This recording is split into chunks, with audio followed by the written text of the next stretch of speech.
You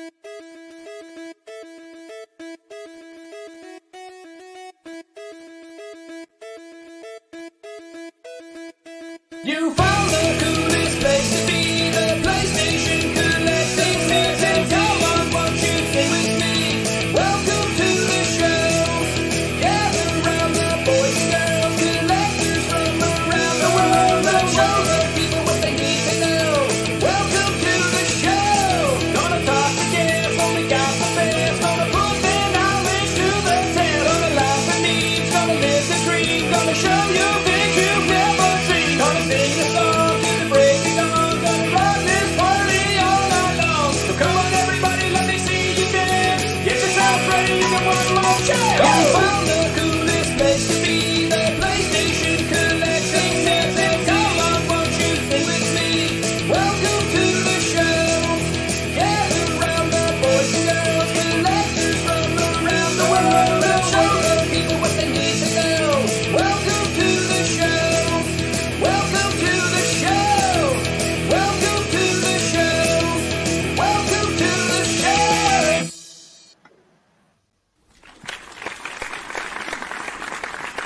Hey, Welcome. what's up, everyone? Welcome to the PlayStation Collectors Podcast. This is Season 3, Episode number 15. And tonight we welcome VideoGameVotary to the show. What's up, Marcus? What's going on? How you guys doing out there? Good. Glad to have you on. Good Appreciate to it. see you, man. Thanks for coming on. Yeah, thank you. Honored. Dude, liking the setup, man. Thank you. Got it all, dude. You got the arcade, you got the PS5, you got the Mario. Get it all, man. I love it. Yeah. Yeah, I feel bad. I don't have nothing in my background. Not even the bullet poster. You know, I'm just playing background over here. Just sad feels naked seeing Reggie without the poster behind him. I know. That's all right. We can still imagine it all there in our mind. So But Marcus, really happy to have you here, man. What have you been collecting lately? I've been collecting, strangely enough, the Nintendo Wii. I'm going at the complete set for that. Complete set, right on. Yeah. God dang. Complete set, There's the whole a lot thing. of stuff. There's a lot of stuff. That's for Oh, sure. yeah.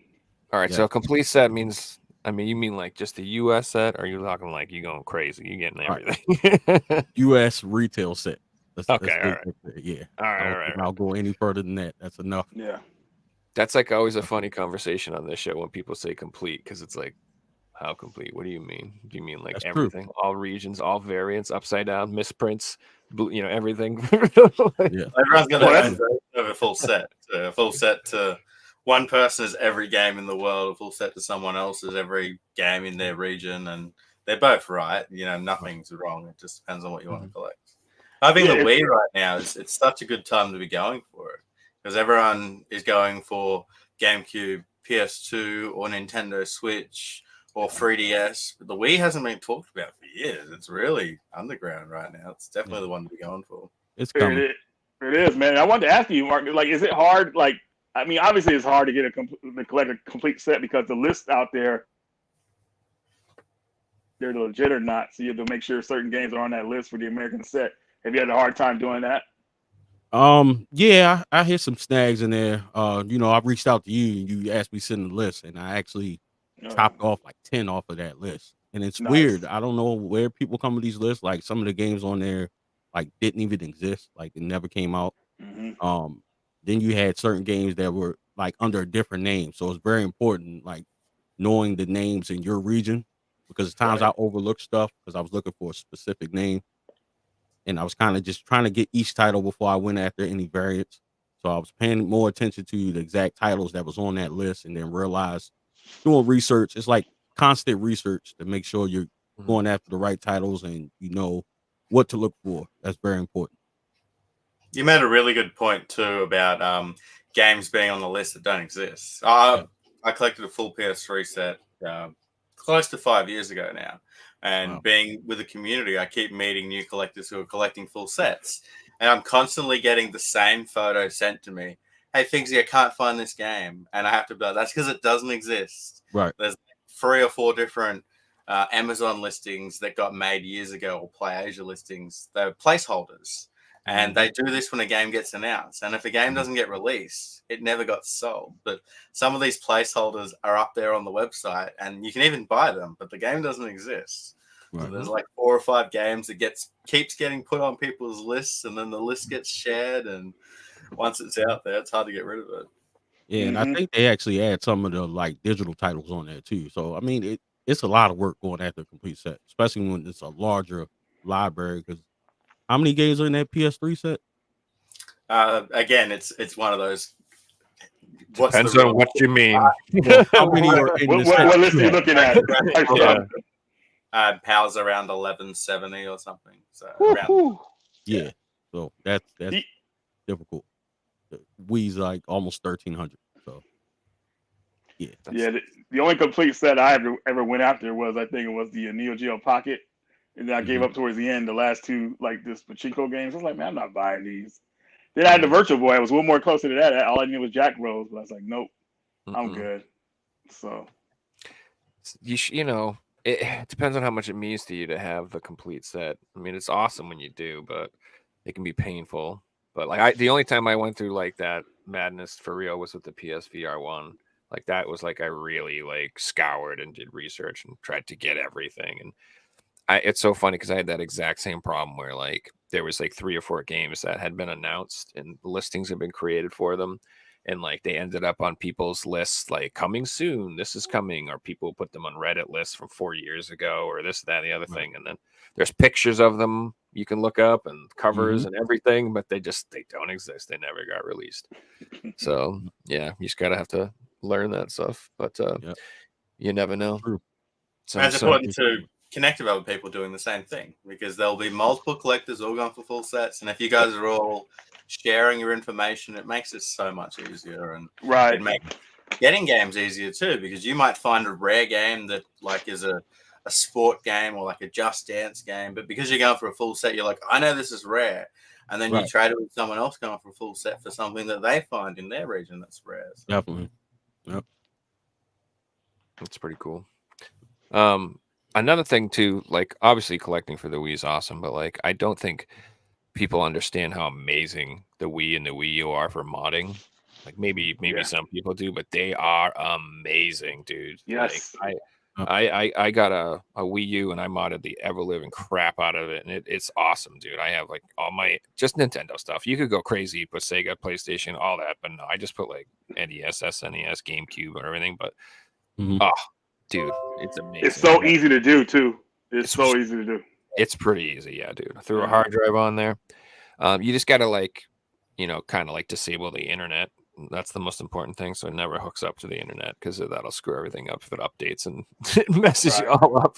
That's the Yeah. only thing you don't want to have. You don't want to ever have any updates, because then it's like, no, because it gets up. Mhm. Especially because it changes over time. And Nintendo's weird. They like, randomly update the Wii U 5 years later just to mess with people, or the 3DS 6 years later. Like they just were like, why not? We'll patch this thing. Like everyone's like, why? Just leave it the alone. PS3 still get an update, so I guess Sony does it as well. Yeah. But yeah, I highly recommend everyone get a Wii U and a 3DS and mod them. Yes. They're like sick. Original Wii U, so you can play GameCube games too, because it's backwards. Yeah. Correct. Yeah. So you can, and then like they sell these little adapters that let you use GameCube controllers, and they work fine on the Wii U. You can Oh yeah. for that Definitely. games. So So yeah. you brought up something interesting. You said it's cool when you own a full set. I'd almost argue it's more fun collecting the set than once you own the full set. Like I loved collecting a full set. It was so much fun going out there, Thrill. and having a list and knocking games off that list and seeing it getting shorter and building your wall. Yeah. Like once you got a collection, everyone does it differently. But I used to get home and every day I'd put the new games in the shelf and shuffle them over, and take 5 minutes when you first started collecting, and then you build a bigger collection and it starts taking 10, 15, 20 minutes to put the games away. Mhm. Mhm. It's a good feeling seeing new games, new spines on the shelf. And Oh, yeah, especially if you've definitely. been after something for a Definitely. while. But Marcus, like, you're pretty close to completing the set, right? Do you see yourself finishing it within like do you have a time frame when you think you'll have it done? Definitely this year. Definitely this year. for sure. Nice. Yeah. Maybe a Game On Expo. You going? I'm trying to make it. I haven't. I know. Yeah, I'm trying to make it. I'm definitely have that in my plans. But yeah, Game On Expo would be a nice place to It looks Tap lit. off that. You probably finish off the rest of your set there, definitely, because Yeah. they're big. I wanted to ask you this too, man. So, I mean, with that happening this year, possibly you're gonna finish off the set. Well, you think you might move to another system like the Wii U and collect a full set for that? Well, I did the Wii U. I actually hit that at the right time. I've been Oh doing wow, pretty good with hitting sets at the right time. Like I got the Wii U right before it took off, right. and before all the prices skyrocketed. So I Mhm. did that. I did that set pretty quick. I did that in like 2 months. I Nice. wrapped that up because it was only like 164 games, something like that. And it was Pretty around the easy. time, right around the time GameStop was Yes. phasing it out. They had Black Friday, buy two, get Yep. two. Yeah, And that nice. whole day I was in every store in Maryland getting them, like returning them so I can get the buy two, get two. Mhm. So I knocked that set out pretty quick and even added Nice. the Shakedown Hawaii that came out like super late, which was Yeah. weird. It And I was a even weird got the release. Get the yeah, Axiom Verge too. Axiom Verge. I got that. Gosh, So I right. wish I'd got that, man. I slept on that Well, the yeah, company because I who already owned it. But I wish I had that version. It would be so cool with the gamepad to play Yeah. that game. I bet. because I just found out about what happened with that version, Joe. Like the company Badland Games, they didn't pay Limited Run back some money or something like that, so the game was in limbo, and they spent the money or whatever. Like that was really bad. Badland went under because of some their bad business practices. But that was the last game they put out, and it was thanks to Limited Run that they got it out the door, I believe. I think I'm right about that. Figsy, do you know anything about that story? Just basically what you said, I can confirm Okay, that yeah. I thought as well. Yeah. But everybody's really happy when that game came out because that was like, yeah, they would complete the set with that last release or somewhat last release because Shakedown Hawaii. right. And it was in limbo for a long time, right? And It that was, dude. I was like, dude, why is this game not out yet? And look, this company is spending money, and they went under. You know, I tried to look them up. They're pretty much like their internet footprint is gone. Like it's like insane. Like you can't find anything they've done before that anymore on the internet easily, like their website or nothing like that. Like they're just That's crazy. gone. So yeah, there's some crooks out there. But thankfully, Limited Run pulled through and made it happen for everybody. It almost Yeah, sounds right like there. they tried to delete their internet history because they didn't pay people some money. That's right. Yeah, exactly. Limited Run right now, I gotta say they have a lot of games right now. I actually want at the same time, which is insane. Like it's been a minute, but like they have quite a few things I want right now. It's killing me. Yeah, lucky for me, I have some friends that are going down to Limited Run store. I think next month. So I'm like, Oh man, I got my Got list the ready hookup. for them. Got the hookup, yo, dude. yeah. I want the Rocket Knight Adventures. I want those shmups they have. I want Mhm. there's a whole I bunch. pre-ordered of stuff. that today, the Rocket Knight Adventures for the Switch. So I was pretty excited about that. And go ahead, sorry. No, I was saying that's on my bucket list because North Carolina's not too far from me. So my plan is to try to make a trip down to the Limited Run store eventually at some point. You know what's Right up, on. Steve? What's up, Steve? How you going, man? Steve in the building, Mr. Right Way. Yeah, so speaking of that, did you see they're putting out that physical from the Xbox on the PS5? You want to show that? Yeah, I off, got a maybe? photo of that. Let's pull it up. Just got announced this morning by just Obsidian. Announced it. just and look at in it. their announcement post, the Xbox Game Studios is on the front cover of the PS5 copy. It's just weird, right, guys? It's Very just weird. weird. Man, it's kind of weird, It's a man. moment. It's a moment. That's That's like when you something. saw, dude. That's like Sega on Nintendo, baby. When that happened, Sonic on Nintendo. You know what I'm Yeah, saying? Sega exactly. on PS2. When that would happen, like I remember, that's so fun. Like I have my PlayStation magazine where it was like, is Sega gonna come to PS2 because the Dreamcast died, and everyone's like, so what the hell's going on? You know, it was like in that transition. So it is a big moment. It's crazy to me. Yeah, Xbox. I seen another post last night that was kind of like, all right, this is what the future of video game collecting is going to be like. And Bethesda got a new physical Hi-Fi Rush, but they're not releasing it physically. They're giving it to Limited Run to release physically. So Wow. it feels like this will be a common trend in the future where collectors will still get their physical games, but it'll be like, you're not getting 1 million copies, you're getting 10,000 or 5,000 Yeah. copies. That's it, because no one else, well, we don't care about this anymore. That's- you know? They're making sure Fine. they get their money. That's for sure. Like they don't want no That's- extra copies. They want enough to satisfy a certain need, and that's it, and move on. Which That's sucks for fine. us. As much as I it'll mean, be wow. fine, It you won't is. see an instance of cheap video games anymore. You're not going to see $5 copies of new games anymore or things like that, which kind of sucks. I like collecting cheap stuff. Yeah, me too. That's all I was thinking about. You know what I mean? Like if they have just enough for a lot of the serious people, it's just like I don't know, man. Like you have to buy it immediately. You don't want to wait for a secondhand seller to get it because hey, they could raise the price on you. So it's like that. I guess you could say, FOMO. I guess but I don't know. Well, what's gonna suck too is like that means that, all the games are gonna come out. We'll have to wait like a year to get the physical for everything. Yeah. You know what I mean? Like the Contra, they're doing the Contra game. Yeah, I saw that, man. And that's gonna come out digitally, and we'll have to wait forever to get it. So I don't know. They're gonna make everybody double dip, or at least they're gonna make me double dip. Well, hopefully it's a good Contra game because we really need one, man. That last one, what was it called? The top down one or isometric one? Hardcore or whatever. Rogue. I was like, dude, they took a generic game and they just slapped Contra on it. They said, just put Contra on it, it'll sell. Yeah. And people were like, come on, man, how can you do this to us, man? We want a Contra game that's somewhat close to the original. The last good Contra game we got was Hardcore on the PS3 and 360, and that game's not even physical. That's the game that should get a physical release.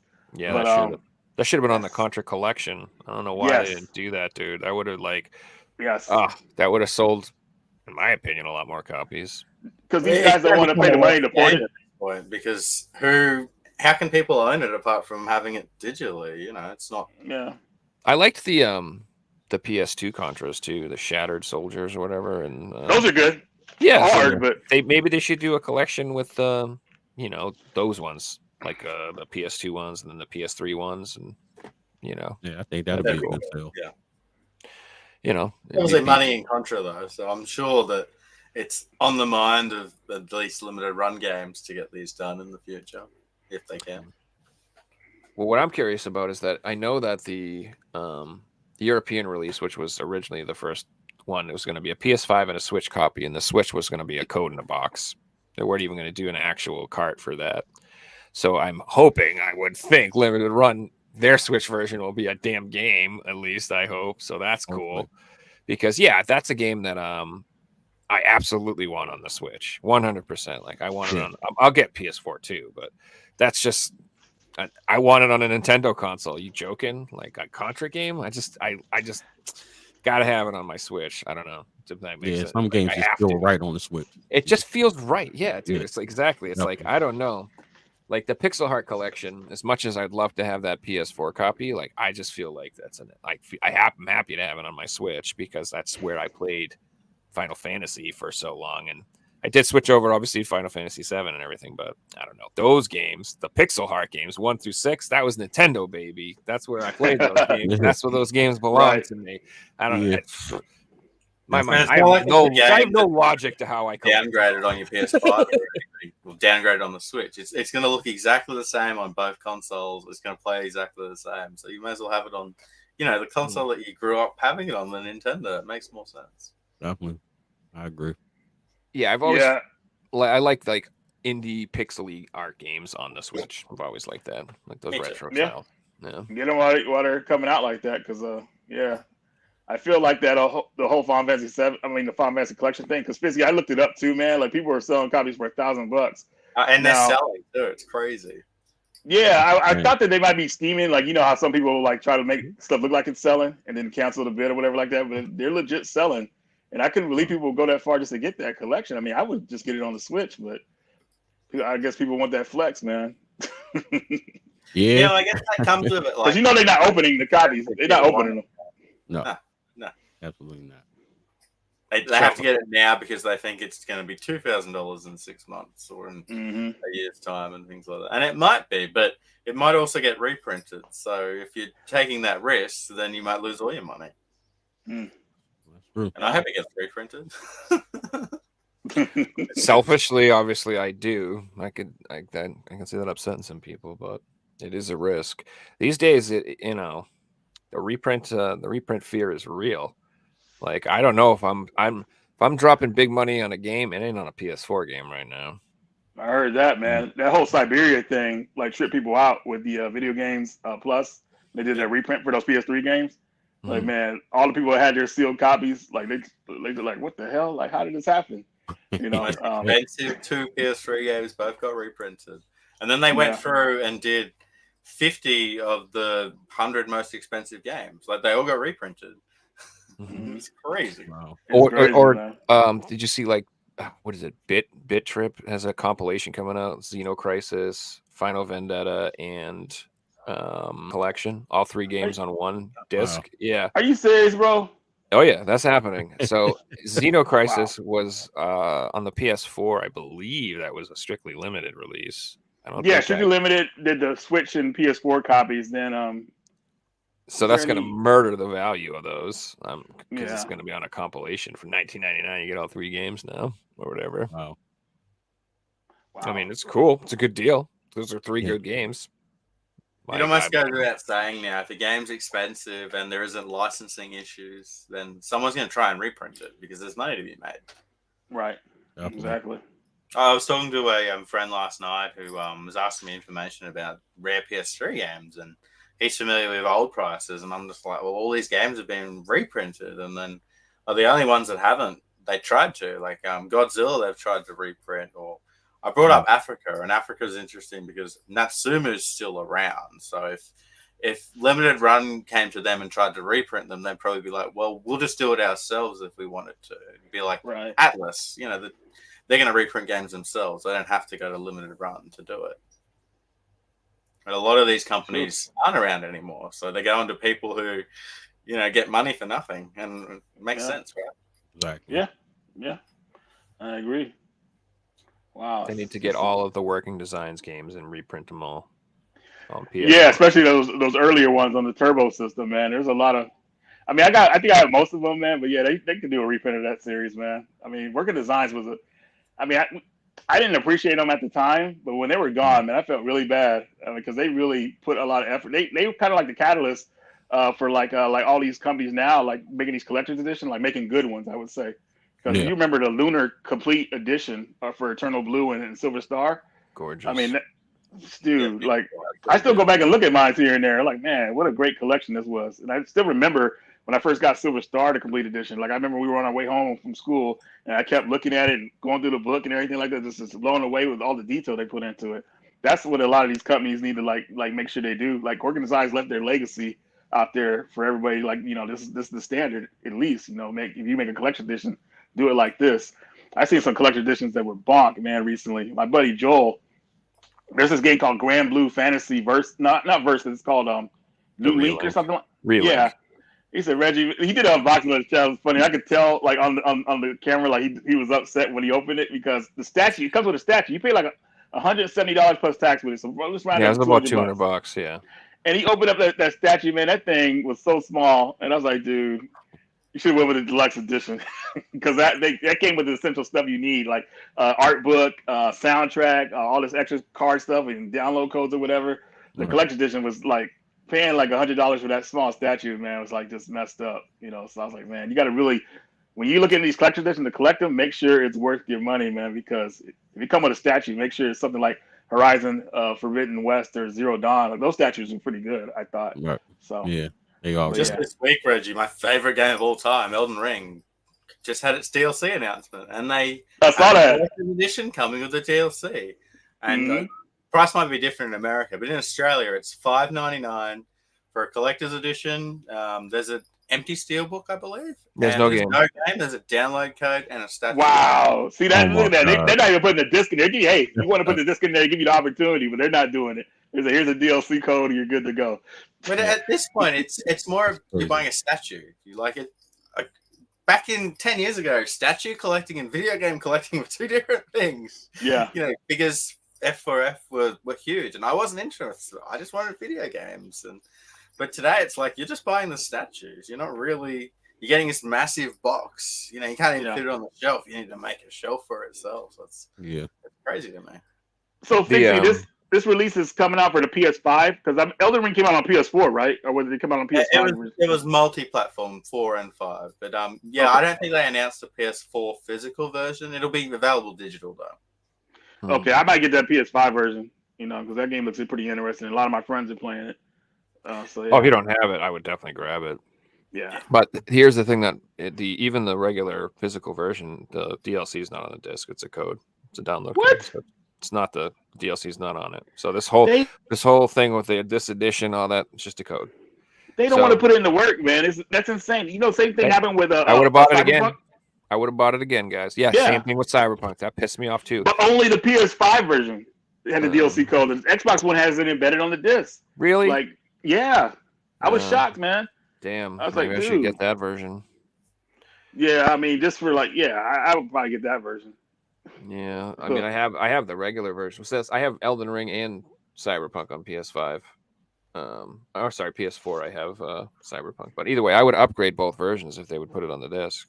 Like I would buy Elden Ring again, just because I like the damn game. If you threw the content on the disc, I would absolutely buy it again physically. But now I mentioned in my Discord that I would buy it again in the future when it's cheap, and I'd probably buy the DLC day one and then wait for it to be like $20 in the stores. But if it's not on the disc, I already own the game. Like there's really no point to buying. I'm over that.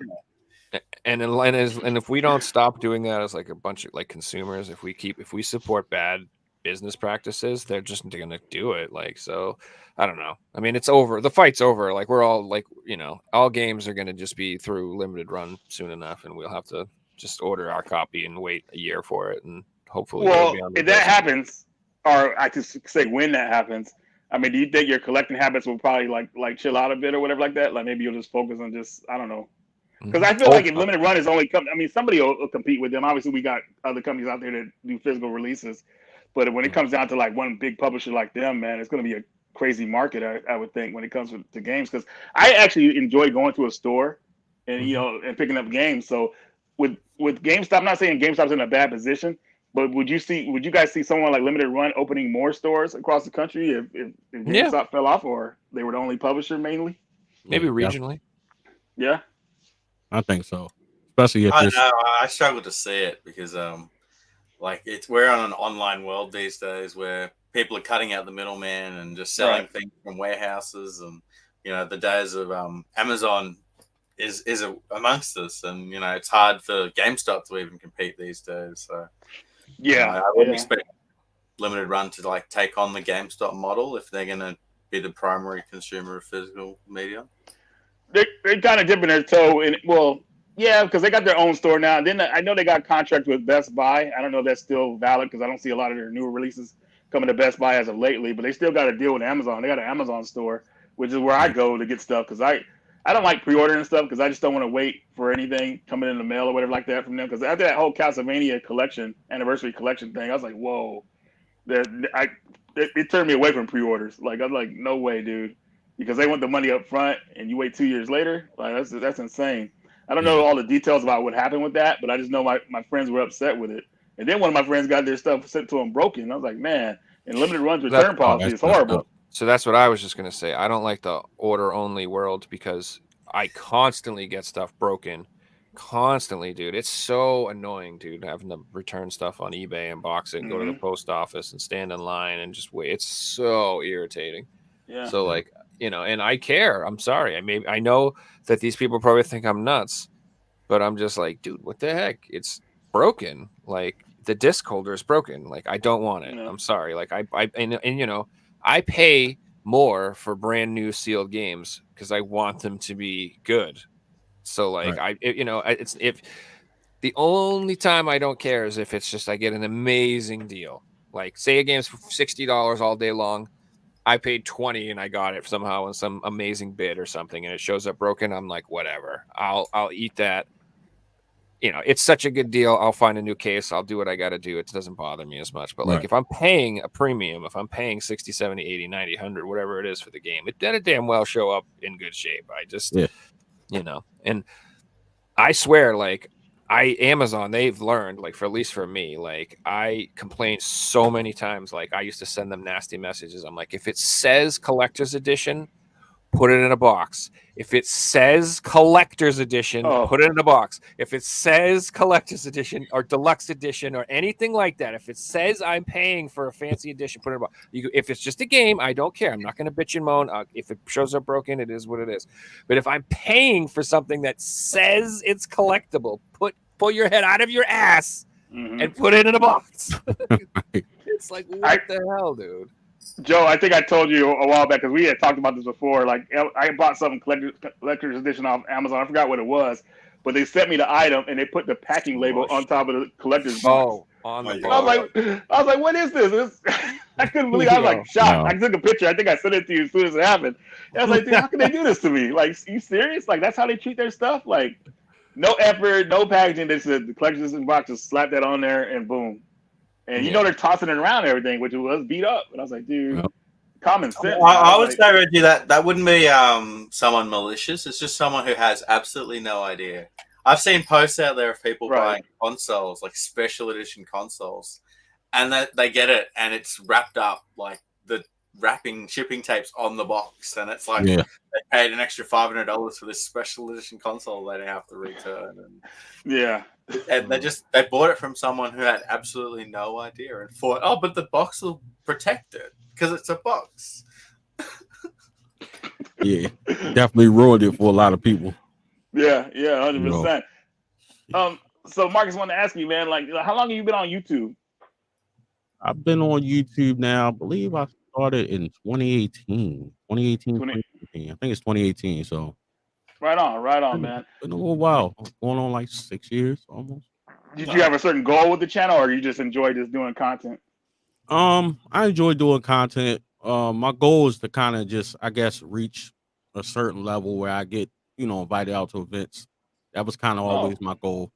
Nothing really monetary. Of course, if it comes, I'm not going to shy away from it. But my biggest thing was, just to be able to be recognized and just, come to events and stuff like that. Because that's like my biggest pastime is going to conventions and stuff like that. Like, I absolutely love to do that. So that's pretty much my goal, is to get my channel up there. Right on, man. Right on. Yeah, That's good. definitely. That's good. And You you mostly focus about your channel, Marcus. You've got up the top here, Nintendo World Champion. Can we ask about that? I made that up. Self-proclaimed. I know people gonna come for me, but it's self-proclaimed. I wasn't given that name, but yeah, I was kind of shocked nobody actually did that. Came up with that name or just ran with that moniker. So I was like, whatever. I like it too, man. Go for it. Well, be sure to jump over to Marcus's channel, guys, and drop a sub. I will put the link in the comments so you guys can find it nice and easy. That's right. The video game Votary. Yeah, it's good stuff. I watched a bunch World of your Champion. videos. It's got a lot of varied content, like good stuff. Like I saw you one about the NFL Blitz machine. I watched just pickup videos. I saw like a bunch of, he documents his Wii collecting, guys. So if you're into that, you should definitely check it out. Yeah, definitely. Stuff on there, man. Marcus puts out a lot of information on those games and stuff like that. So definitely a treasure trove for information. Also, I like the music you pick. It slaps, man. It goes hard. I like a lot of it. I'm like, I'm like looking at games, but this is intense. Marcus, was it tough, like when you started your channel, like being on camera and things like that? Did you have trouble like starting out, like kind of nervous and everything like that? Yeah, at first it was really weird, like because you're in front of the camera and obviously the internet is ruthless, so anything if you got a stain on your shirt, your hands are ashy. Oh my God, any of that, they are gonna drill you to death with these things, But after a while, someone like just now, points out something weird about you, like your eye is a little bit to the left than it's. You're like, oh, what the fuck? Yeah, man. I'm telling you. But yeah, as time went by, it was like, I know some people script their channel, which is great too. But I've done a couple videos like that, but I've gotten so comfortable in front of the camera now, and kind of the way that I format my videos where I could just get in front of the camera and just kind of go, so just over time. And people don't realize, like, having a channel and keeping up with content, it's a job. You're sitting there, you're editing, and you're thinking of these ideas and thumbnails and titles and stuff like that to try to be engaging, and also to try to separate yourself from everybody else. But I definitely think it's a spot for everybody. I don't just watch one channel.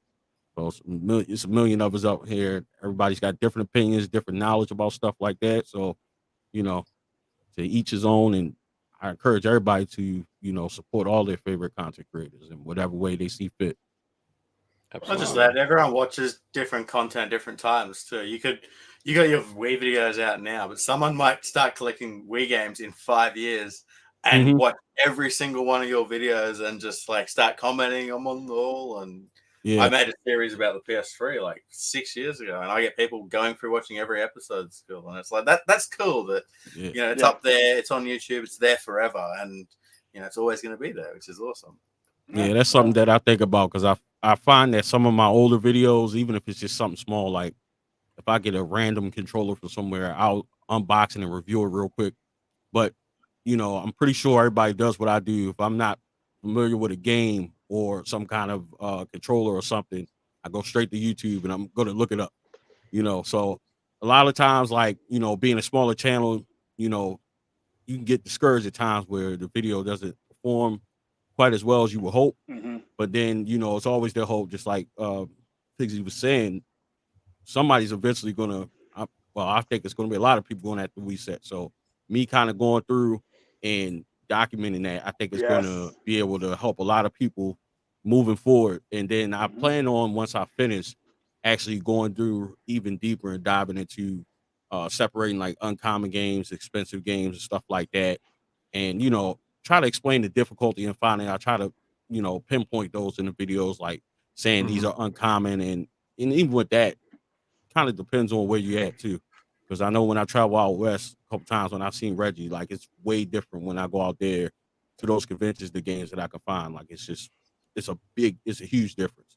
Dude, if when you get a full set too, like you can, what I would recommend too is focus on like little subsets. Do like top 10 platformers, top 10 light gun games, top 10 these, top 10. Do like all those like little mini subsets, especially for such a big set. Like that's what I like. If I someday, if I ever make content, I'm gonna do something similar with my PS4 stuff. I'll just talk about the shmups and the horror games, the stuff that I like to collect, because I can't collect the whole PS4 set. I ain't doing that. Like, so I don't have an interest in that. So if somebody was like, here's how to collect the whole PS4 set, I'd be like, I don't know if I can do that. But if I will watch videos about what I want, like the subsets. So I think that's smart because the Wii set is huge. Yeah, it's a big set. Like some horror games or whatever like that from the Wii. You know, all the horror games on the Wii. Yep, exactly. Absolutely. RPGs on the Wii. Target all the, you know, the collectible genre, all the waifu games, you know.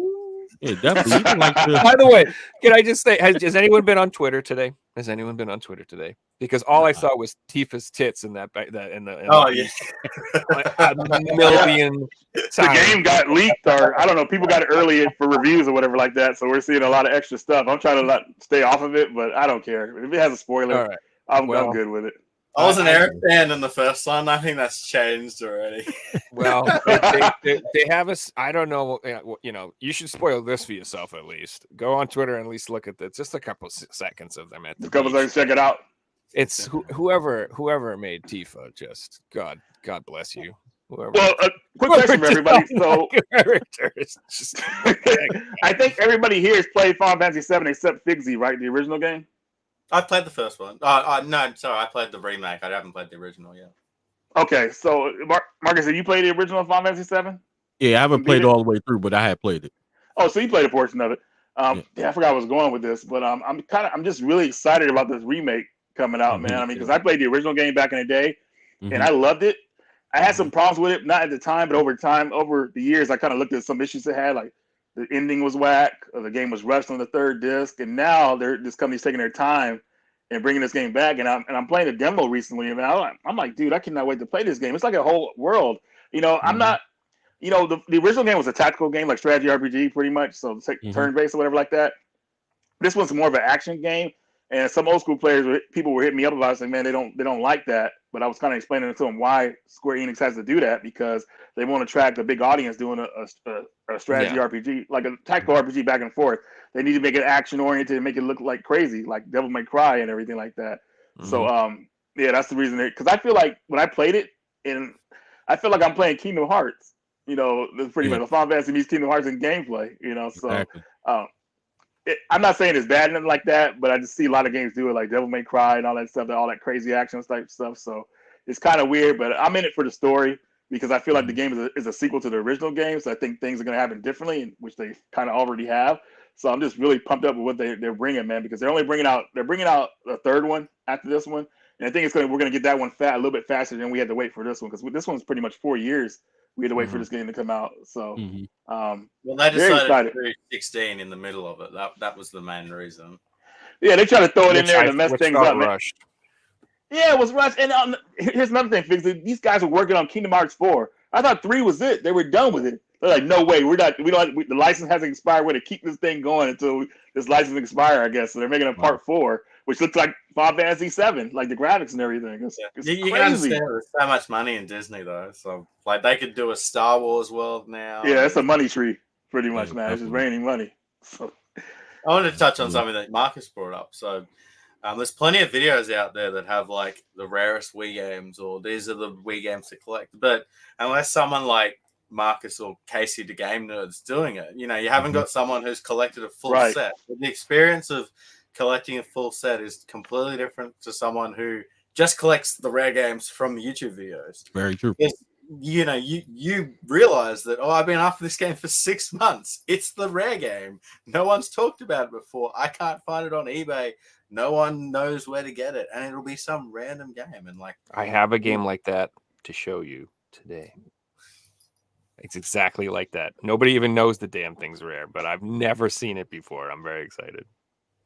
It definitely gives validity to a full set collector when they make those type of videos compared to just the average Joe doing it. Yeah, why you gotta say average Joe? Why you gotta say it like that? Average Joe Rad, Come on. That's right. There was definitely a couple of games on the Wii that was like that. One I kind of touched on in the video. It was Disney's Violetta, some weird like Hispanic girl that had I guess a show on Disney. And when I looked online, do a search for it, you couldn't find it. But it was funny because the one place I found it was on Walmart. You know how they have like individual sellers on Walmart? Some guy had it and it was sealed. And I realized like, yeah, you can't find this game anywhere. So that was one. So if you guys come across that game, I definitely recommend picking it up. What was it's it very called? accessible on the 3DS, but yeah, I'm looking it up right now. What was it called? Disney's Violetta. There's like limited listings, and the other one being, which probably I want to say is probably the rarest game that I have. And Mr. Rightway was around. I was talking to him about it at the time. Was Veggie World. Weird, stupid game. 300. That was the most I ever spent on a game to this day. That was $300, but it was literally one listing on eBay. No listings anywhere else. I got something to say on Veggie World. So you know what Veggie World is, right? So Veggie World is church games. So it would have been only released for a certain amount of people, sold to churches and stuff. It's not Veggie Tales. You think about Veggie Tales. Yeah, Veggie World is like it's a weird. I haven't even played it yet, but of course it's part of the set. So, I picked that up, but they're popping up more now. It seems like the price is dipping on them a little bit, but needless to say, when I was looking, I'm like, yeah, I better grab this game now. And that was kind of my approach this time. I was trying to get the more expensive titles out the way first. So it makes you feel better going about a complete collection. You get the big ones out. Now you're like, all right, I can manage these, $50, $60 games or whatever. So that was just my approach. It's like when Reggie had to buy just that one Virtual Boy game, with just Jack Bros. It's like that's But if it was the other way around, it would be a no-brainer, Right. Well, it's funny too with that situation. At the time, it was going for like $100, and I was like, "Nah, man, that's too much money." Bro, been there. I should have bought 10. Oh my god, dude! I told you, I passed on Tron Bond for like $100. Oh my god! I'm like, that's way too much for a PS1 game. Back in the day, I thought it was nuts. The guy had that and Brigandine for $100, and I was like, nah, that's too much. I don't want those games. I try not to dwell on the ones I passed on. I try and remember the ones that I did buy when they were cheap, because there's more good deals I got than good deals I missed out on. That's for sure. I've always wanted to call that guy back, but I'm afraid he's going to ask for his games back that I did buy. And they're like, actually, now that you mention it, I sold you a bunch of stuff way too cheap. I'm like, all right, never mind. Oh no.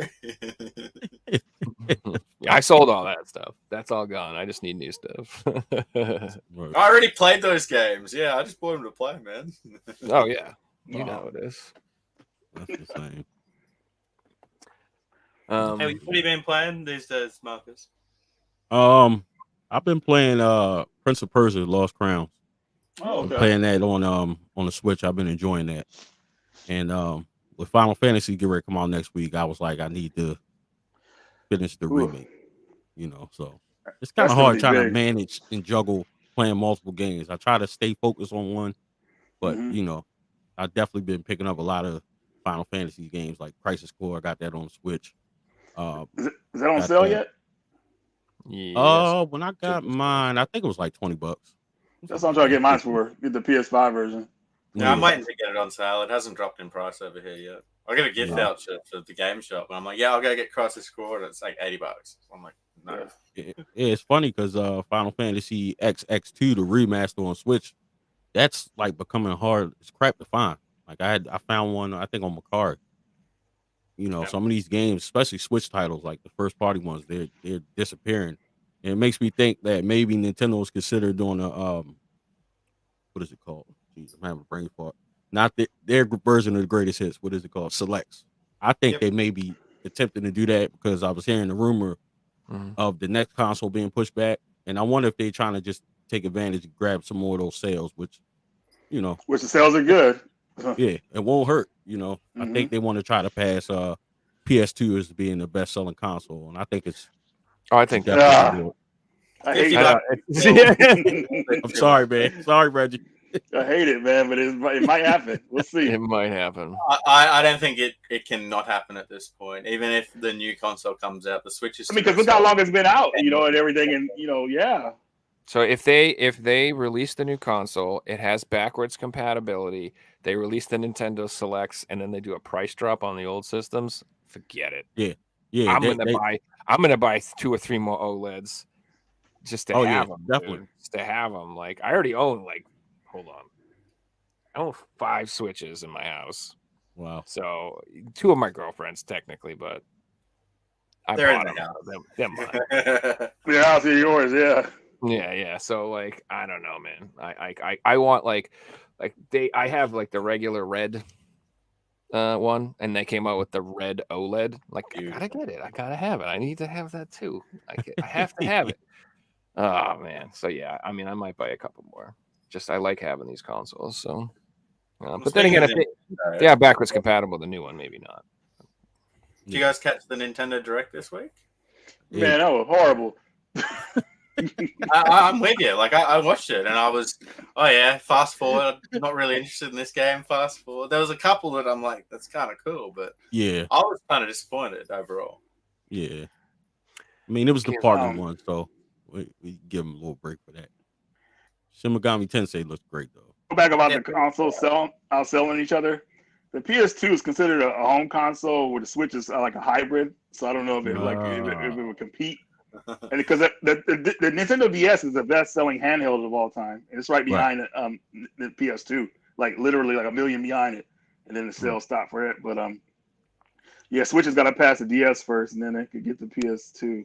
I want the PS2 to stay king because that's one of my favorite systems of all time. Yeah, the DVD player, that was, even though it wasn't my first DVD player, it was most people's first DVD player in that system. But PS2 was, man, when that came out, that was a great time. The golden era of video games. Yeah, but it definitely was.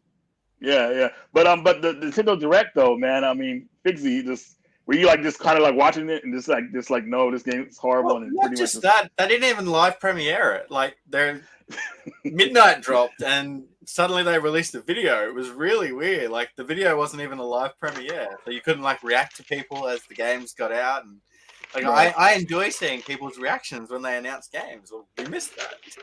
Right.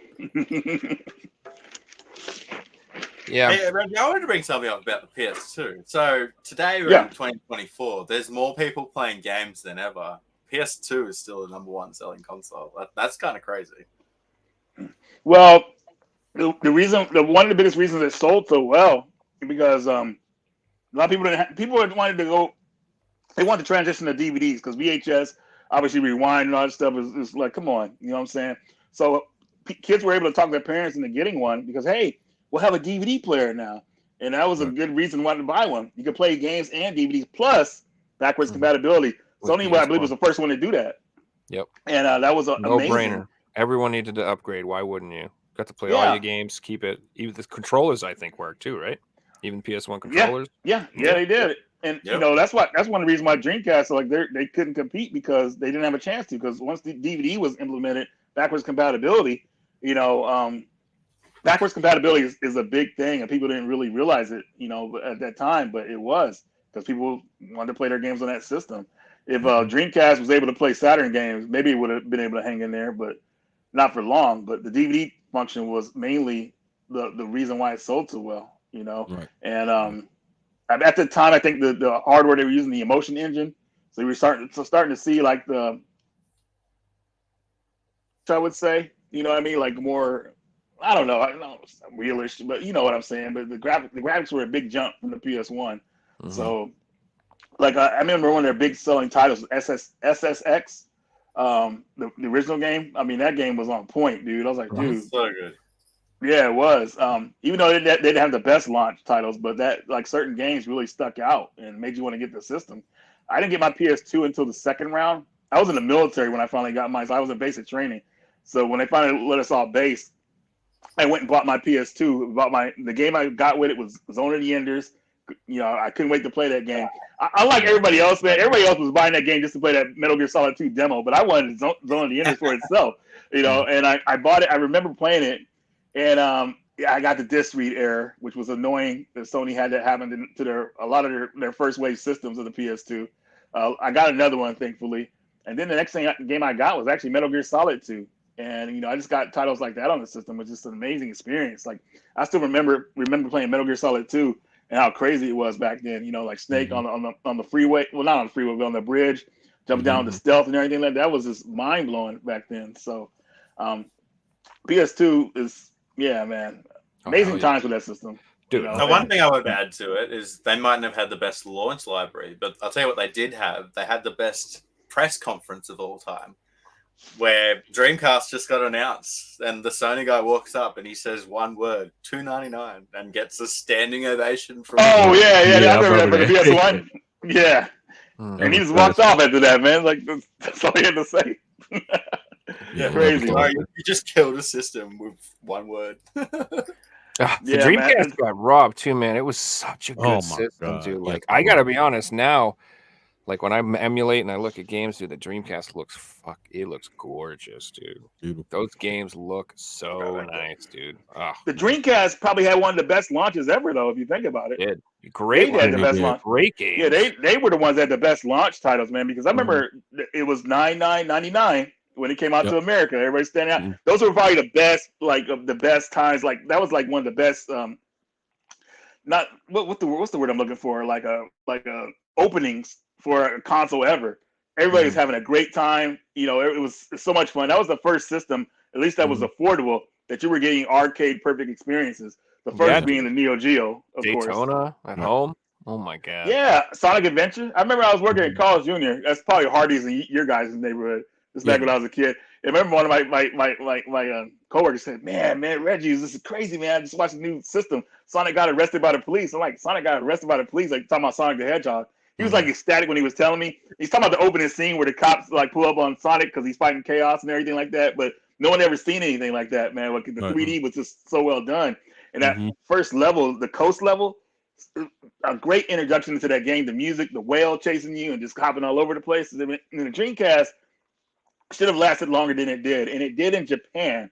But the only reason that system failed, it lost some backing with the sports titles, I remember, and then just the whole thing with PS2, the DVD, and all that stuff. It's just like it was going to be hard for them to stay afloat because nobody was going to pay them any attention. They were just going to lose.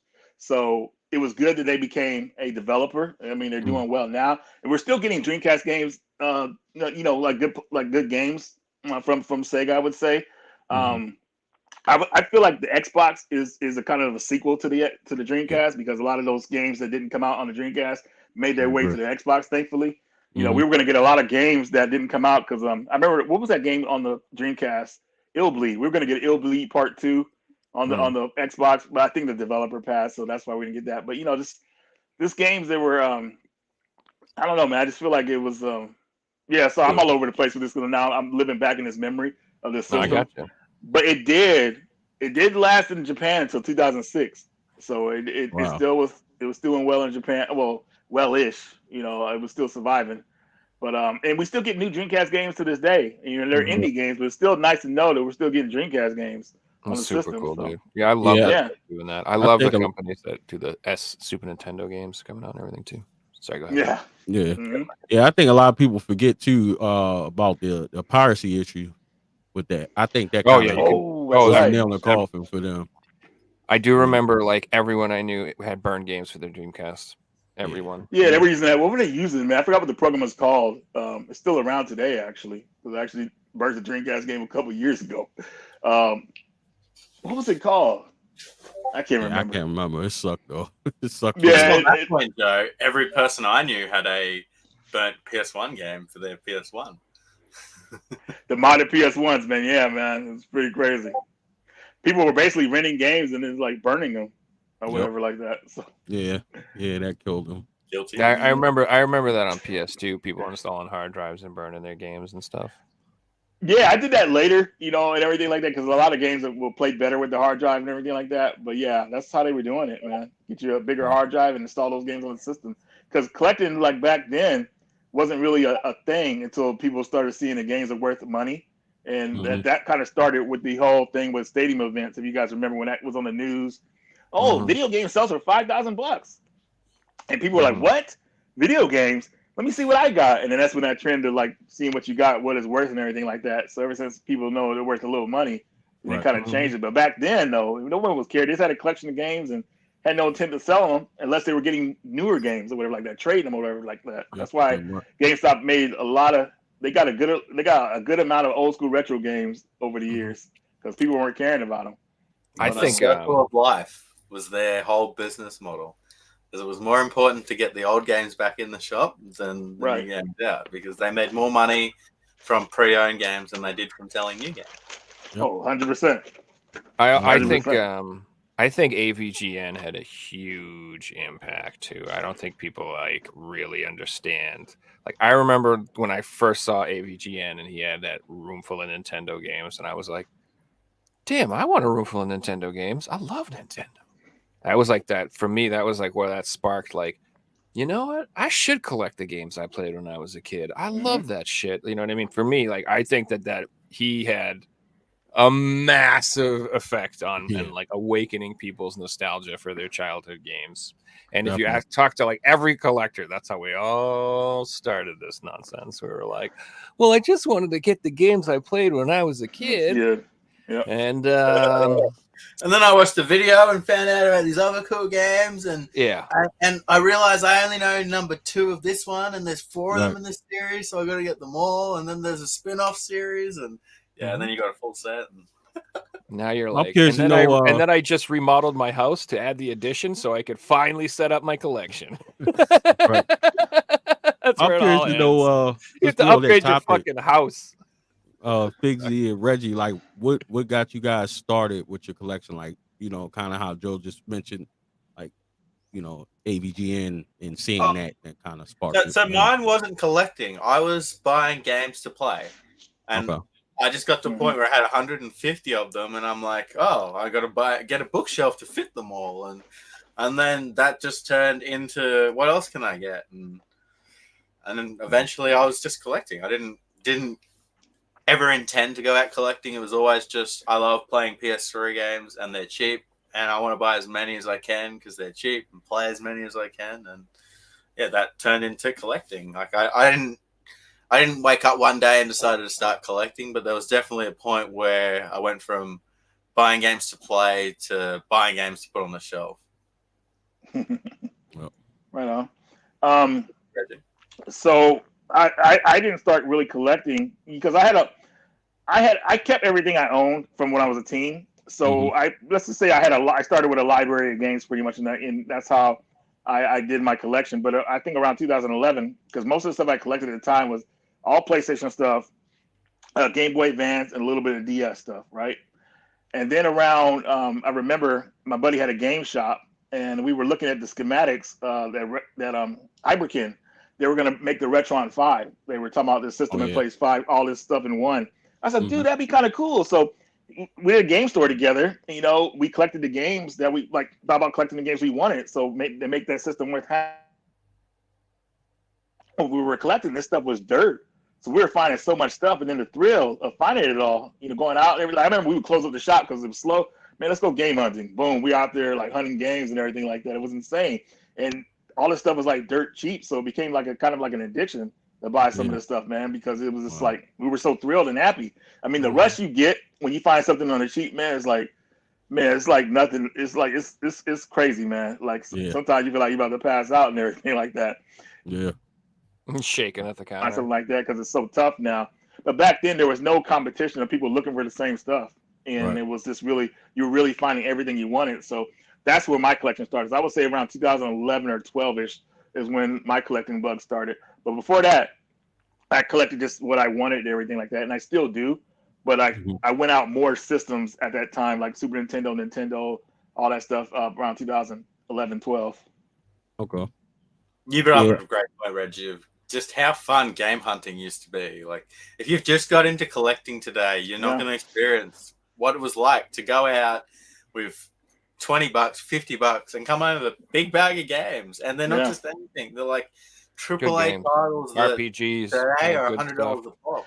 And mind you, I was buying these games to keep them, not to sell them. So, you know, the selling market now, like everybody like collecting stuff and they want to resell it or whatever like that. So, you know, back then everybody was keeping their stuff. They were just, you know, for their own collections.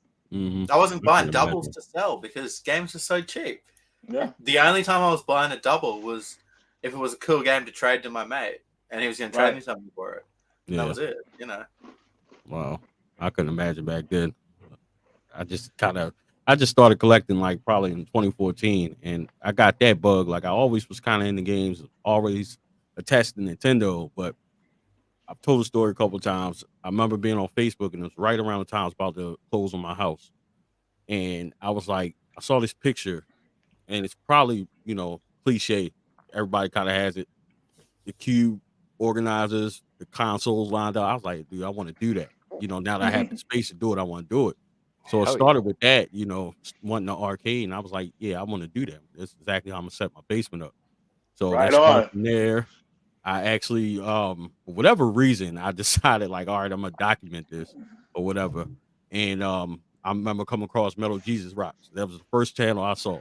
So I was like kind of looking at that, and he was kind of like my you know, the person that I looked at, okay, I'm gonna kind of try to format it, you know, to see how he does it. And that's kind of where it started. And now it's like, it's more focus based. Like I'm kind of just collect Nintendo and then, you know, of course, other consoles too that I, you know, games that I want.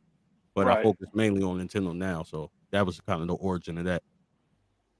And the cool thing about that story, Marcus, is today there'll be people out there looking at your game room going, that's what I want on the wall. I want all the NES game prints because that's so cool. And, you know, you're going to be inspiring a new generation of collectors. Yeah, yeah. I think it's always cool when we put together our game rooms because it's like it's an extension of you. Everything you put in there is something that, you know, you thought of that you want in your game room. And even people that's not in the video games, they come and see it. And I mean, I don't think my game room's that great, but people always like, oh my God, like, you know, they're like blown away about it. But it's always awesome seeing other people's game rooms. And somebody in the chat, Gamer Ahmer, I actually, you guys haven't been to her channel, check her out. That's good. Maybe she'll be a guest on the channel. Yes, she should. Gamer Ahmer's collection is insane. Awesome. That's the most impressive game room I've seen in person, like bar none. Like, it's mind blowing. And the fact that like I was there in person, you know, because she lives pretty close. That was awesome. I love how your perspective changes once you get into the hobby and you meet other collectors and stuff. Oh yeah. Oh yeah. Amazing. Like people people will come into the room and be like, wow, this is insane. And I'm like, this is a modest. I have a very small collection. Right. I remember the first time Jason. Trust me, I know people that make my collection look like dog shit. It looks like I'm a total noob. Yep. Like, trust me, these people have like prototypes of the actual PlayStation signed by the guy who invented. And it's like, oh my God. Like, you see all these different perspectives of what people collect. Besides what you collect, you know what I mean? Like I remember going to Jason's house and seeing all that PC and box stuff he had, man. Like, dude, you never see that anywhere. And Never. Right. how they packaged that stuff was amazing for them back in the day. Mhm. You know what I'm saying? Mhm. And I remember he came to my apartment and saw my collection when it was finally set up, because I don't know if you guys saw the game room tour. And like he was like, "Wow, dude, this is insane." Because I had everything displayed. I remember when I did that game room tour. That video was a nightmare to do, but I got it done. That's why when everybody asked me to do another one, like, man, that video's good enough, man. Like, you guys are good to go. That was like 7 years ago too. But yeah, seeing other people's collections, man, is pretty mind blowing. You know, you see stuff that you never even knew about, and then they give you a little history about it, and you know, it's cool. It's Yeah. special when a collector comes to your collection for the first time too, because Oh, your yeah. friends will come around and they'll be like, "Oh, this is cool. What do you want to do next?" But a collector will come around and look at every single game. And just Oh be like, yeah. Yep. Oh, you And- got this? Oh, and- wow. And yeah, it's Oh. cool. How good does it feel when someone actually notices you have like a weird variant or something too? Like, you know what I mean? Like, I try to explain this. You know, I go to my girlfriend, like, look what I got. She's like, oh, that's nice. And fuck, nobody cares. So it's nice when Exactly. people are actually like, wow, you have that, you know, incredibly rare Game Boy Advance camera, that incredibly rare whatever it is. Like, you have that thing. People actually can recognize it. It's exciting too. And it is exciting because if you're really into the hobby too, like, you know, if you see something you've never seen and you rarely see, that is exciting. Yeah, You're like, oh my God, you actually have this. Wow. I've never seen one in person or something. Yep. Like, that's like, it's cool. Yeah, you know, I remember when I showed the test system PS2 system years ago. Like, people were blown away with that and everything like that. That was a game changer for me in the video games, because being able to play PS2 games region free opened me up to a lot of games I didn't even know about. You know, I found out about survival horror games that were only in Europe or Japan. I got to play those on that system. Shmups. Oh, Those I'm shmups, jealous. dude. Oh yes. Dude, Wish I bought know, those back in the day. That was one on my radar. Now forget it, dude. Holy crap. Yeah, man. But seeing those other collections and everything like that is just really mind blowing. And forgot where I was going with the test PS2 system thing, but I was just kind of just Seeing guess I unique was just- stuff. Like, yeah, just just seeing unique stuff. And then I eventually got a test system PS3, which is crazy. Oh God, I don't even like turning that thing on because I was scared it might yellow light or something like that. That's what I'm saying. If I had it, I would be so deadly afraid to actually use Well, it. those are made better than the retail models, thankfully. But Mhm. still, I need to go in there and change that thermal paste just in case. They're backward. They're region free, backwards compatible. Like, it's so cool in theory, but I'd be too scared to use it.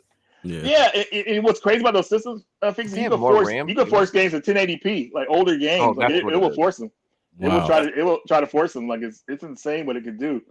But They had more like, power than a regular PS3. I'm pretty sure they have like more RAM or something like that. well, they We had a don't- guest on who talked about it. I'm pretty sure. Oh, really? 1,000 years ago. Yeah. I don't think they play Blu-rays or DVDs, but it just sticks to the games. But I can't remember. I gotta look at it again. Well, they're made for developers, so it makes sense Right. to not include I don't care features about- that sell, you know. Right, I right. want to share a little story. You better not before be putting Miles on a PS3 watching Blu-rays like that. You better put that in Oh my something else. God, man. Goddamn. Playing Sorry. seriously. I said there was one guy in the country who had a full Australian PS3 set, and that was it. And I had the pleasure of going down and meeting him and seeing his collection, and then actually seeing a full Australian PS3 set when I was collecting one myself was such a mind-blowing experience, because I was like 50 games away, but it was all the hardest versions to get, and they were all there, and it was just, you know, I've had a full set now, and you know, but that moment of seeing his collection for the first time was just so special. Right on, man. You know, here's a funny question. You know, ever since like collecting has become a thing, you know, what would you say if a friend asked you to borrow a game? Were you kind of selective about it? Like, hey, can I borrow this game out of your collection? Will you let them borrow it? Say, no, go download it, man. It's only like a couple bucks. Are you cool with download, like letting people borrow stuff still? Depends on the friend. Okay. It's not happening. I'd rather hunt that game down for them and get And it. then for let them do like that. You know what I'm saying? The only people get away with that is my kids. They come down and it's like GameStop to them. Oh, damn! Okay. I'm like, all right, you know. So, I and the wouldn't. only ones that I know it's still in the house. So I don't have to I'm worry. really letting Andy borrow a game, but that's about it. I'm the same way as Mark. I'll go ahead, Joe. No, I said I would let people borrow games that like I give 0 Fs about. Like if I had like some game I bought for $4 that I don't care about, yeah, all right, sure. But that's like 1% of my collection. So you're gonna be sitting there like you can pick one of these 3. Like not all this, just you can have these 3. That's it. I thought it was kind of funny. 99. I borrowed a game from my buddy Joe. I don't know if you guys remember Crazy Joe on my channel when this is my early days of my channel, but I borrowed a game from him, and I still haven't gave it back to him yet. And I was like, man, I've had this game for like a few years now. But I looked at the data on the game. I put 950 hours into that game over the years, and that game is Dead by Daylight, that online hide and seek terror game. I mean, I put in work in that game, man. That game was so much fun. I like it's like a bread and butter type game. You can go to it here and there for a couple, maybe a few minutes, or maybe an hour, and then go back to work or whatever like that. It's that type of game you get in and get out of pretty much. But I just thought about it, and I was like looking at the game, saying, "Man, this is not even my copy. I got to get this back to Joe." Hey, funny you tell that story, Reggie. I got a friend of mine who comes around all the time. We play games, and he's not into like mainstream, or he's not into collecting or anything. He'll play Call of Duty and sport games. And anyway, I lent him a cricket game once, and he had it for ages, and I kept hassling him about it. And he's like, "Oh, I'm still kind of playing it." And I'm like, "Oh, all right." Anyway, it was like a year and a half later, he brought it back. He sold his PlayStation, and I was checking out, like when he sold it, I'm like, "Oh, let's check out your account," and I helped him with things. I mean, I looked at the game time for this game that I lent him. It was like 400 hours. Wow. I felt so bad asking for it back when he's like dedicating all this time into that game. Just buy the game. I'm pretty sure you can get a copy of Dead by Daylight for like $9.99. I mean, there's something special about a game that has that many hours onto it, and the disc is still in great condition, and it's being gamed. Yeah, definitely. It's been well loved. Yeah, I like that about it. Yeah, man. I mean, I think I'm up to like 4,800 hours in Binding of Isaac, I think now. Oh my god. Grind for 5,000's on. Yeah, it's absolutely insane, dude. Still haven't finished unlocking everything in the new expansion yet either. I took a break. I was getting like the gamer rage, which I haven't gotten in a while, but like the actual gamer rage, I'm like sitting there like my girlfriend was like, "You want dinner?" I'm like, "No." Are you having fun? I'm not having fun. Like it was just like that game. It literally trolls you. Like it's a mean game. Like it has bombs that cut with like troll faces on it, called troll bombs that blow you up and kill you. Like the game it's a dick game. And so like there's been so many times where like I've lost runs for the stupidest reasons, and it's just infuriating. It's just, I don't know how to describe it. So I took a break from that one. Yeah. You guys hear about the PSVR 2 news today? I did. Yeah, I think Wario64 on Twitter posted about it. But there was a thread by Sony saying that they are officially testing PSVR 2 on PC now. And they hope that integration should be working this year in 2024, so that people will be able to take their PSVRs and use them on PC and play PC games with it, which is really good news, to be honest with you. It should have been like that from the very beginning.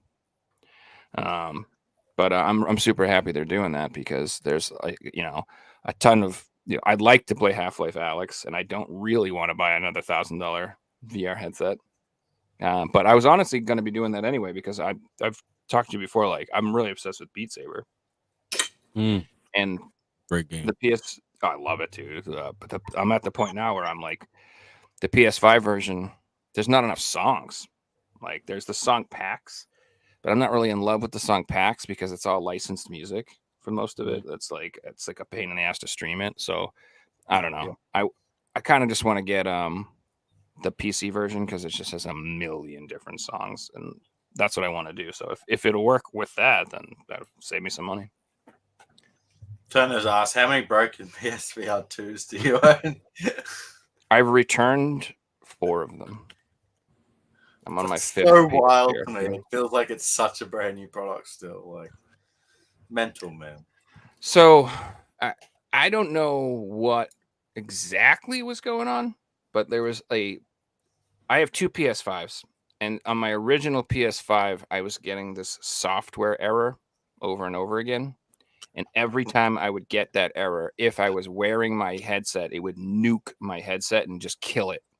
Wow. And it would make it so my headset wouldn't turn on right anymore. It would just power cycle over and over. So you turn it on, it would just try to boot up, shut off, boot up, shut off, boot up, shut off, over and over and over again.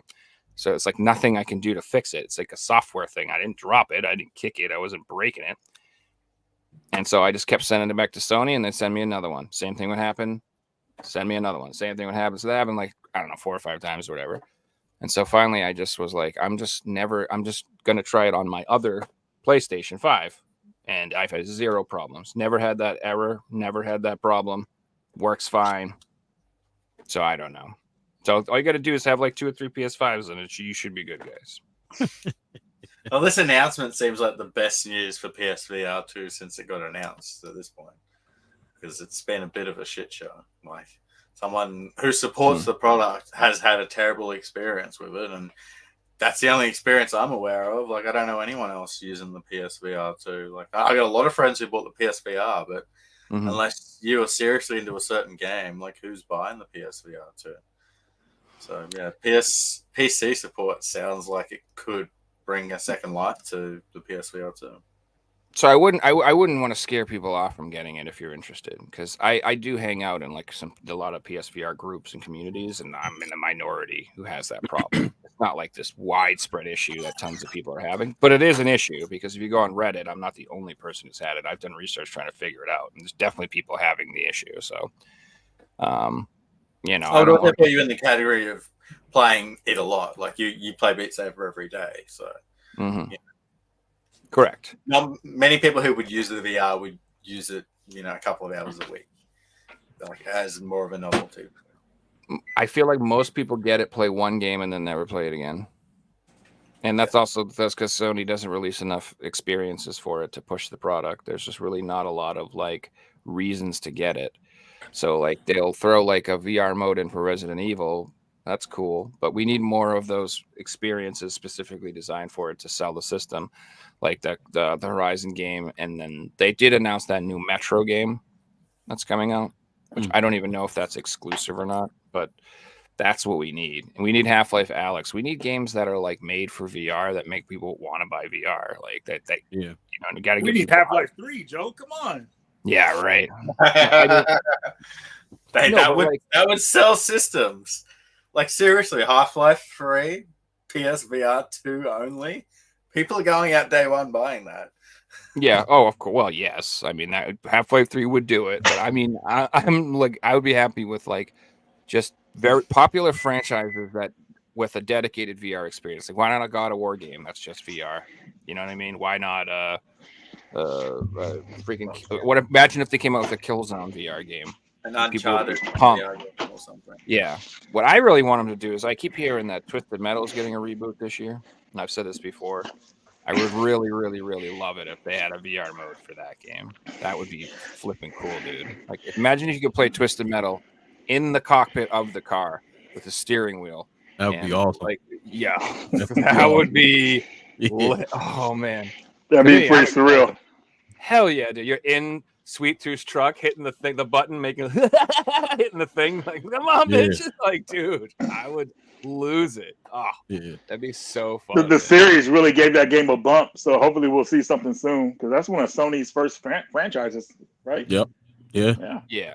It's good to see Sony reviving some old IPs, because they own so many good franchises that are just dead in the water right now.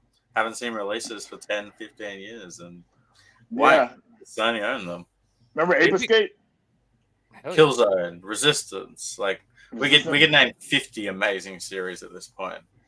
Yeah. Well, Sony never really even had a mascot that stayed with them long. Like, they're the company that flipped mascots so many times. Remember, like, Crash was their mascot for so many years?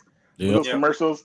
Then I don't know who it was after that, man. It was just like a bunch of different people. Where Sega's always been Sonic, Nintendo obviously Mario and Link, but Sony's always like, I'll say Sackboy and Drake from Uncharted. You know, and everything. Now it's like Kratos, and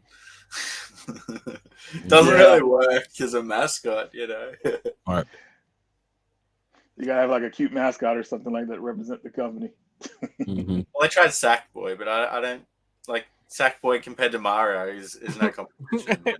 Yeah. What do you have? We have a sack of potatoes that runs around. That's great.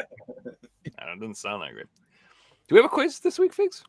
We do have a quiz. Do we? I'm ready. How many is for all of us? For how many It's people? yeah, maybe just 2.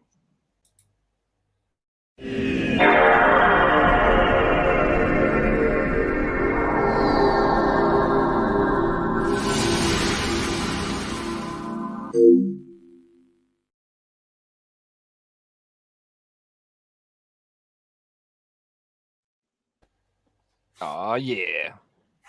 All right, so before we get into the quiz, I do have a question for the chat as well. The chat here is your question for the week. You've got 3 photos, and you have to name the video game from the photos. First person to get it will get a point. And then our quiz this week, guys, is again going to be a new format. I got to do a bit of work researching your answers, but it should be a lot of fun. Is this a quiz for 3 people? It's a quiz for as many people as possible. So Oh, wow. Okay. So the way it's going to be is we are going to start in 2023. We're going to go all the way back to 2013. And we're going to go around in a circle. And each year, you guys have to tell me a video game that was released in that year. Okay. And then I confirm it. And you have to be the right year. If you get the right year, you get a point. There's no strikes. So let's start with Reggie in 2023. All right. I'm just coming up with any video game that was released. Man, I feel like the timer's like on me right now, but I got to think of something. It could be any game. Okay. 2023 saw the release of a really cool game called Teenage Mutant Ninja Turtles Shredder's Revenge Dimension X. Yep, that came out last year. All right, I didn't make sure that counted. It did get a physical release. So the older ones, but if I know them off the top of my head, I'll just give you the point. All right, Joe, you're up second. I need a video game that was released in 2023. Hogwarts Legacy. That's correct. Oh, good one. All right, Marcus. A video game released in 2023. Super Mario Brothers Wonder. That's another one. All right, Reggie. 2022. Man, why am I? This is gonna be hard. I'm not good at this, bro. I could tell you what year it is right now. I should know this though. That's the thing. I feel bad, but I got time to think. So, 2022 saw the release of. Jesus. I'm gonna start googling your answers too. You gonna start what? I'm gonna start googling all the answers to make sure. Okay. We just have to think about it on top of our head. I will give you a reasonable amount of time, but not too long. So another 15 seconds or so. Jesus Christ! I'm just like I'm totally like nervous right now because Do I'm you trying hook to the really electrodes up to shock people if they would take too long? See, that would get the answers out pretty fast. I am going to say Teenage Mutant. No, jeez. Oh man, Resident Evil Village Gold Edition. Oh, are we taking DLC? Because they released it as a physical. That's why I brought it up. So that's what's hard for me. It's like I know when the physical came out, but the game could have come out like 6 months before that. I don't even know. I'll give you a point. 2022. Okay. Joe, you're up. I think Elden Ring came out in 22. Let's check. Elden Ring's initial release date was 2022. Joe takes a point. Nice. And Marcus? Nice. Pokemon Scarlet and Violet. Yep, Scarlet and Violet 2022. Look at you guys answering so fast, man. You put me on the spot. All right, Well, we have the whole time to think while you're thinking. That's why. And we don't have the pressure on us the whole time. So it's actually you should make other people go first. So it's not always Reggie going first. Well, it's in a circle, so Reggie gets to think while you guys are answering too. So I guess, yeah. All right. Well, it's back to you, Reggie. It is, and we're What going year? 2021. 2021. Okay. This is gonna get real hard now. I don't know, man. Oh gosh, I thought of a game. Well, okay. Ease Lacrimosa of Donna for the PS5. Please be right. Please be right. Pre-orders just went up for Ease Nordic, the deluxe edition. So Finally, they have the collector's edition up too, not or the no? collector's editions yet. Figsy.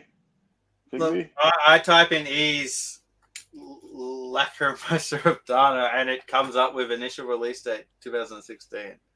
No, yeah, because it came out on the Vita and the PS4, but the PS5 had its own version of it, and that had a release date. You could probably find it on GameFAQs. Yeah.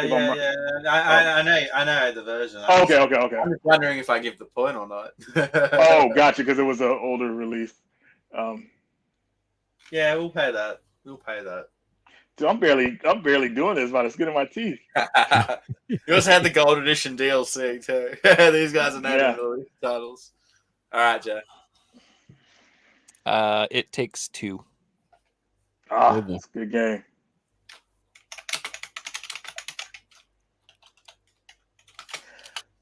It Takes Two got a release in 2021. Woo! It was re-released on the Nintendo Switch in 2022. Oh, you're freaking messing with me. I thought it was Game of the Year. Yeah, something like that. Marcus, I need a game released in 2021.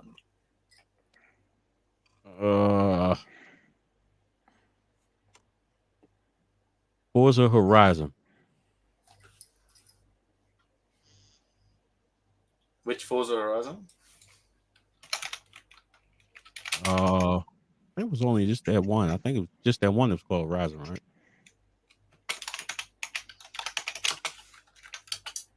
First one was 2012. Okay. Yeah, I don't remember the number. I know one of them came out in that year, I think.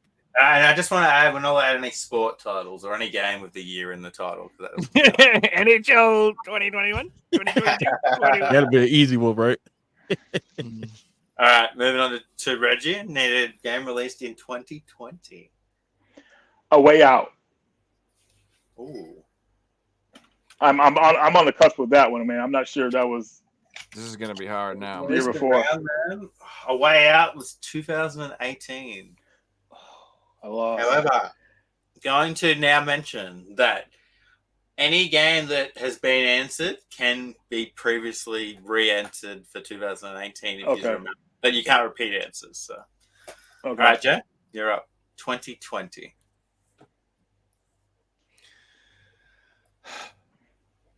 What the hell came out? Did God of War come out 2020?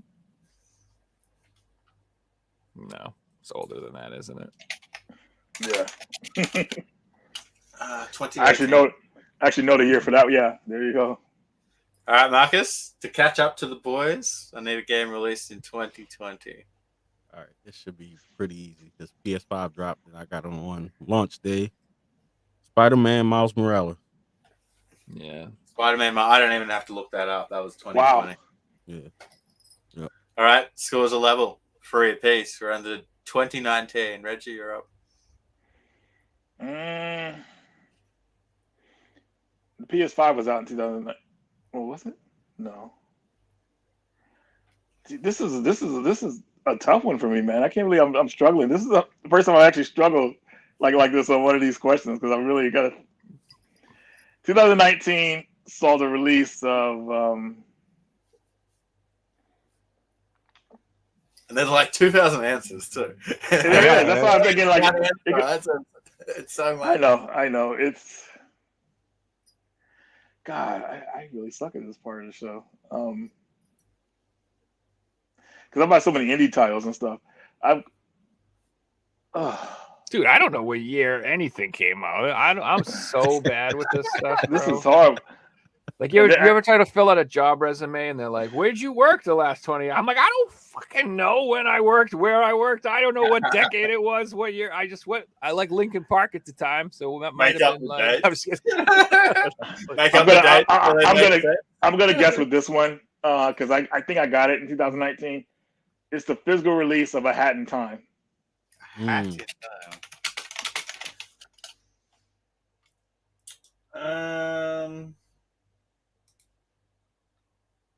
2019. Yes. Okay. It How'd you initially know came out in 2017, but the physical was 2019. Right. All right, Joe, you're up. Stop looking at the shelves. I'm just looking for inspiration. I can't see years, bro. Trying to think games in general, series even like, damn, 2019. Let me think. That was how many years? I'm gonna say Black Ops 4. Ooh.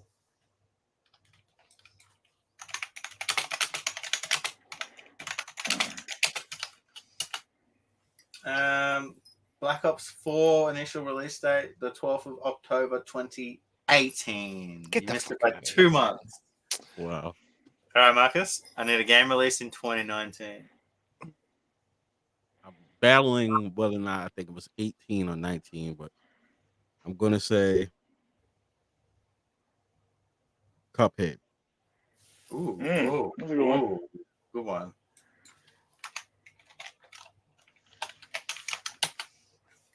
And I've almost Yeah. beat it. It was 2017.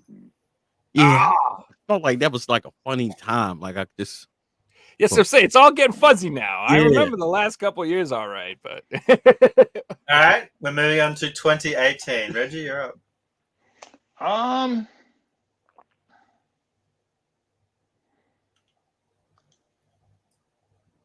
And I'll remind you, you can Resident say Evil- it if it's already been said. you can or you cannot. You can, Oh, all right, all right. as Damn long it, as they weren't correct. I almost said the one that was released in 2019.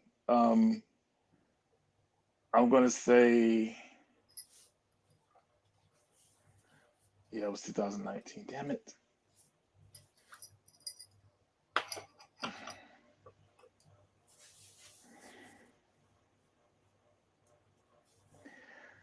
Okay, give me 30 seconds. I'll think of something here. 30 awkward. seconds. Oh, is that too long? Okay.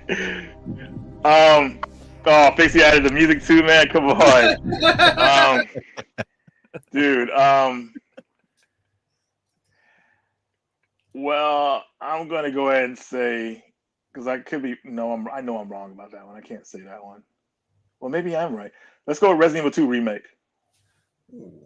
I was gonna say that for the last round. I I wasn't sure though, but I wasn't sure. Yeah, it was between 18 and 19. I wasn't sure. That was 2019. Damn, I should have stuck with my gut on that one. The pressure, man. Figsy, when you do these ones, man, you gotta have the timer, man. It's gonna really push some. I need to get a timer on here. We'll work something Yeah. out. All right, Joe, you're up. 2018. I've got God of War, baby. That was God of wrong War. before in Yeah, 2018. yeah. Yeah, all that's right. All right, good. All right, Marcus, 2018.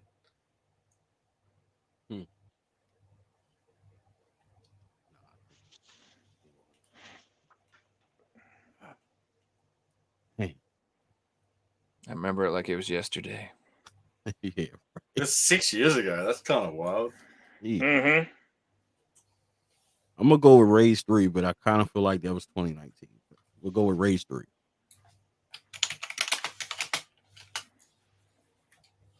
Rage 3. Was Rage 3 released?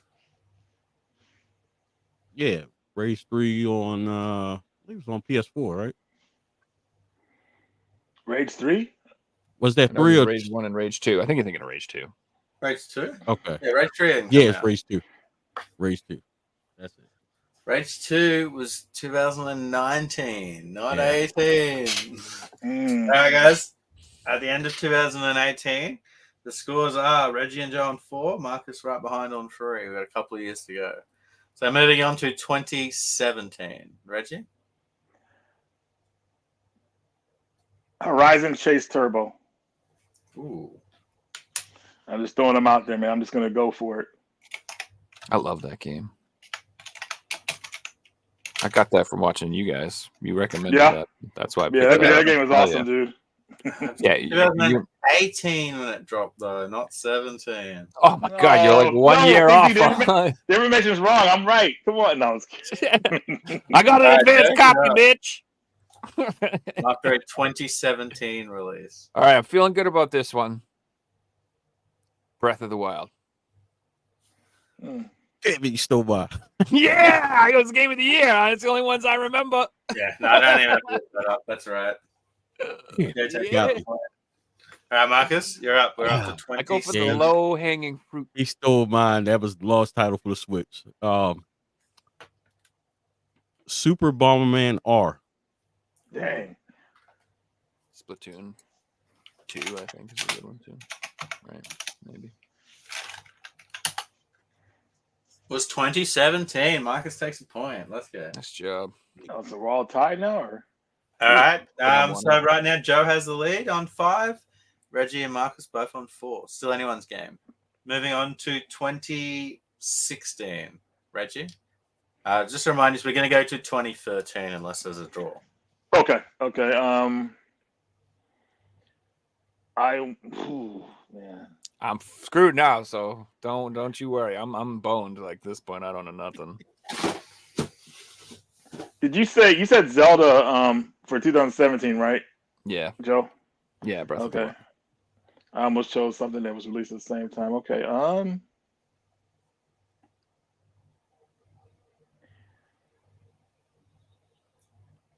I feel like I'm cheating if I say this one, but I can say it again. I'm gonna try it. East Lacrimosa of Donna. For PS4, I'll give you that. 2015. Yeah. Whew. Thank you. I didn't think Figsy was gonna take it. Awesome. I think you guys can reuse your answers. That's fine. Okay. As long as Right. it's the actual correct on that year, I'll give you the point. All right, Joe, you're up. 2016.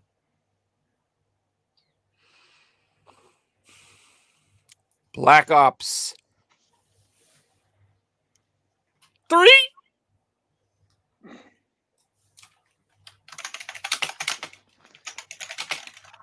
I was playing that shit in that year. I know that. I was killing zombies like a motherfucker in 2016. I just don't know when that came out.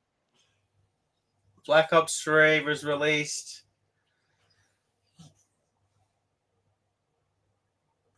48 days before 2016. I'm sorry. What is this? What are you? Right there. I mean, that's why you were playing it in 2016 because I it know. got released Christmas time, you know. I'm proud of myself for remembering what the heck I was playing in 2016 at all, right? Mhm. Like I'm definitely. like, all right, I think my roommate moved in. I remember when we got that PlayStation. I remember we mad zombies. I remember we used to drink tequila and he would smoke in the kitchen. All right, Marcus, you're up. 2016. I'm after a release title. I'm gonna go with Tomb Raider, which I believe was the most latest one. They just called it Tomb Raider. It wasn't like a number. And that was on Xbox One, right?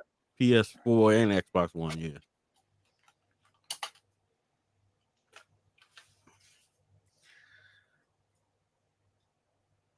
We're after 2016, right? Mm-hmm. All right, I can't give you any points because the most recent one was Rise of the Tomb Raider 2015. Yeah. All right, we're looking for a 2015 release. Reggie, you're up. Rise of the Tomb Raider 2015. Hey, that's how the game works. You can steal each other's answers. That movie. I love it. I love it, man. We're gonna have to go Black Ops 3. Black Ops 3 is correct. We just went through this. Damn, y'all went too fast. Marcus, I need a 2015 release. That isn't Rise of the Tomb Raider or Black Ops 3. Oh my god. I think that PS4 days. And the PS4 has been around for a minute. Yes. Yeah, That's what 2014. I know, and that's why, like, when they were like the PS5 is entering its halfway through its life, I'm like, what? Yeah. I feel like the PS4 is like still kicking, like I'll never die. It's fighting. Yeah, but man, I'm gonna go with PS4 dude. which one was that? that infamous Second Son? That's a good one. Oh, I think it's either going to be 2014 or 15. What year are we on right now? 16?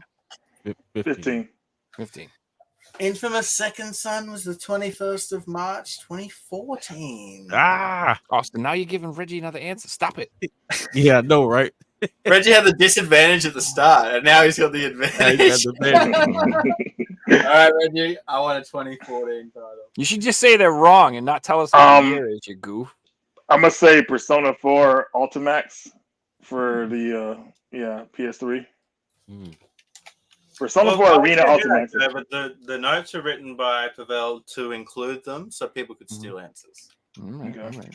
Persona 4 Arena Ultimax was 2013. Damn. Incorrect. Joe? 2014. Bloodborne. Ooh. I think this is 2015. Yeah, I think so too. It was. Marcus? 2014. I could take my answer You back, can right? take Yep. Infamous Second Son. Infamous Second Son is right. There was a 3 point on the board, guys, and no one took it. Take it. It's all All right. right. Moving on to our final year. Scores are pretty close. Reggie, I need a release from 2013. Persona 4 Ultimax. Correct. Go? 2013. Skyrim. Ooh. I know that's incorrect. It was 2011. Go to hell. I'm sorry, but I was playing that. I meant Crisis 3. Oh, I forgot about that game. Wow.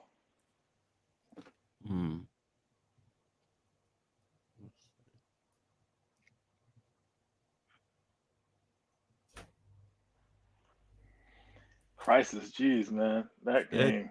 It's on me, right? Yeah. 2013. Dude, Crisis 1 was like a huge deal when that came out.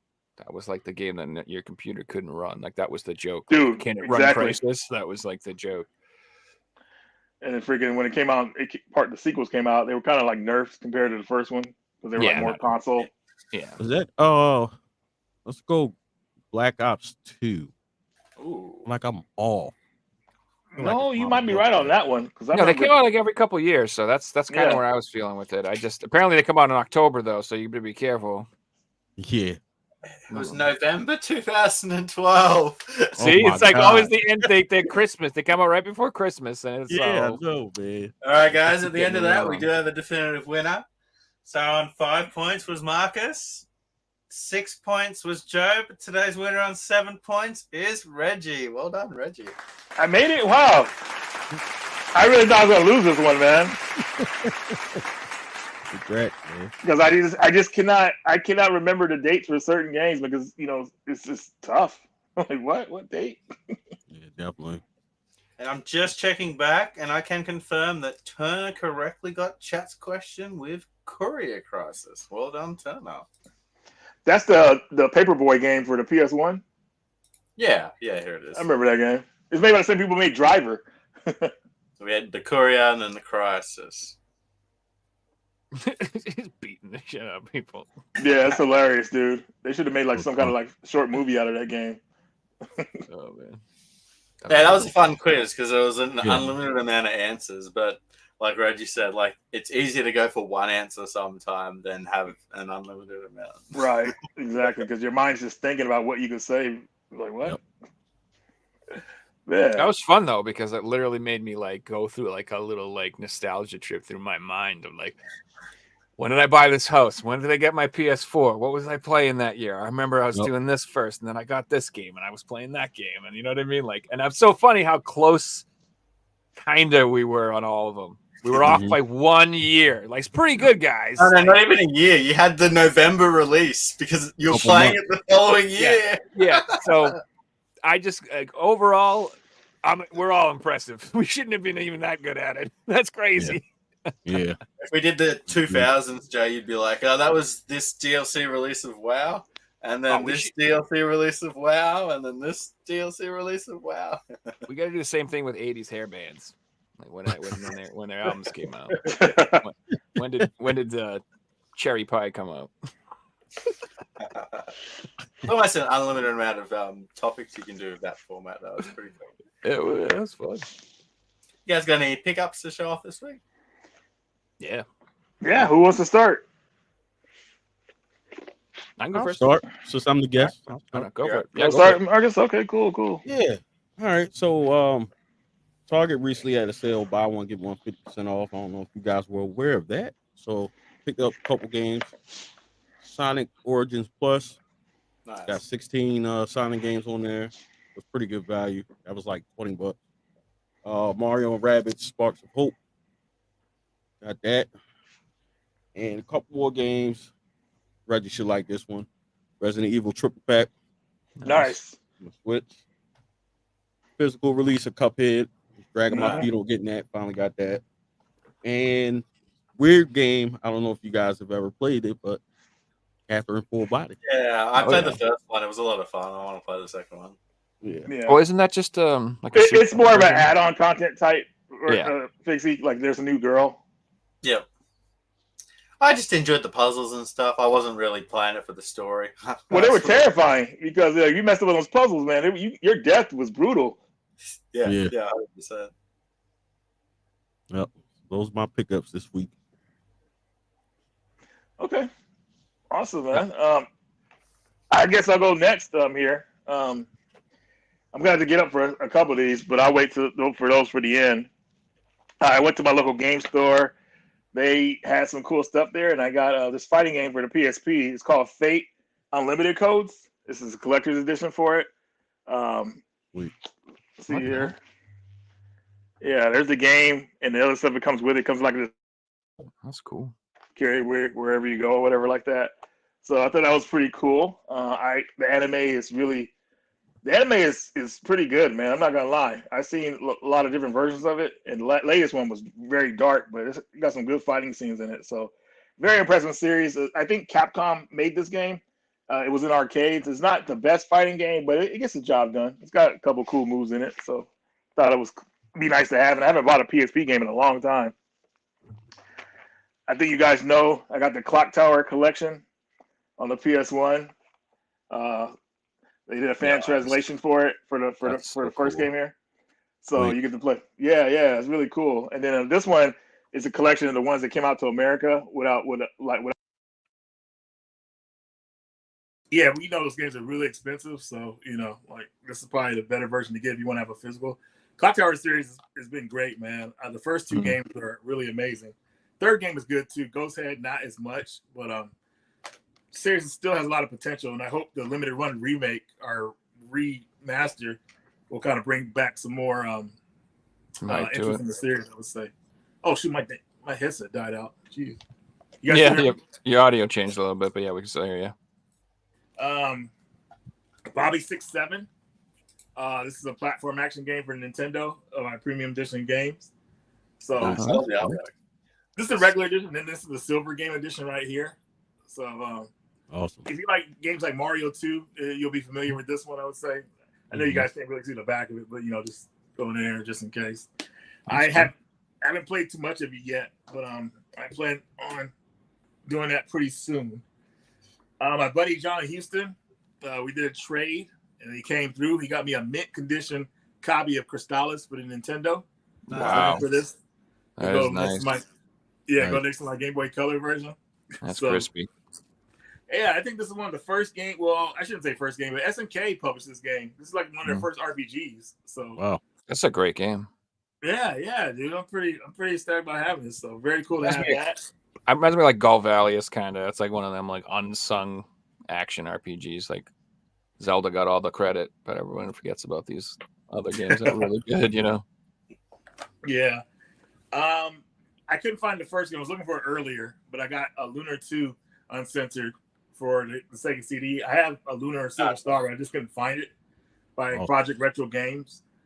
This version of the game doesn't have the edits that cut out certain cinematics, and the game is not made more difficult like it was in America. Because one of the guys that worked in designs, what he liked doing is making games harder from the original versions. I don't know why he did that, but this is the game how it was intended to be played in this version of it. So I can't wait to play this. It's gonna be amazing. And yeah. And also I recently got an Xbox One, so I'm finally stepped up my Xbox game. Not quite a Series X, but that's okay. But I got Remothered, Tormented Father. A great survival horror game. You haven't played this, Marcus? I think you would like this one, man. Like, this game is a trip because what it reminds me of, it reminds me a lot of Clock Tower 3 in a hunting ground. Mhm. And basically, this is like one of those games where the stalker is like, he'll randomly come after you if you're standing around or doing something too long. It's like timed events pretty much. And also, they're really looking around for you. They're walking around the whole area looking for you. So it's really trippy. And Remother did that using that game formula really well. So happy to have this on Xbox. Cool. Okay. Whew. All these games, man. I got this one from Super Rare Games. This is called the Little Gator game. Little collection. I don't know too much about this one yet, but I'm pretty sure it's like a Mario 64 type game. But I don't like the name of it, so we're gonna call this game Alligator Express. We'll change the name. Alligator Alligator Express. Express. So for the Switch. You guys seen the new Alligator Express game? It's sweet. All right, so a couple more here. We got Raja. I think I pronounced it right. This is another game from Premium Edition Games, and this collector's edition. I'm trying to get it out of here. Well, they do pretty cool editions, Raja. man. Premium Edition, one of the better low print companies for sure. So here's a close-up look of the cover here. You got the Super Nintendo type. Oh, sorry. Cover and everything like that. In the back of it. Somebody was telling me it plays like a God of War type. So that's cool. Looking forward to that. Let's see.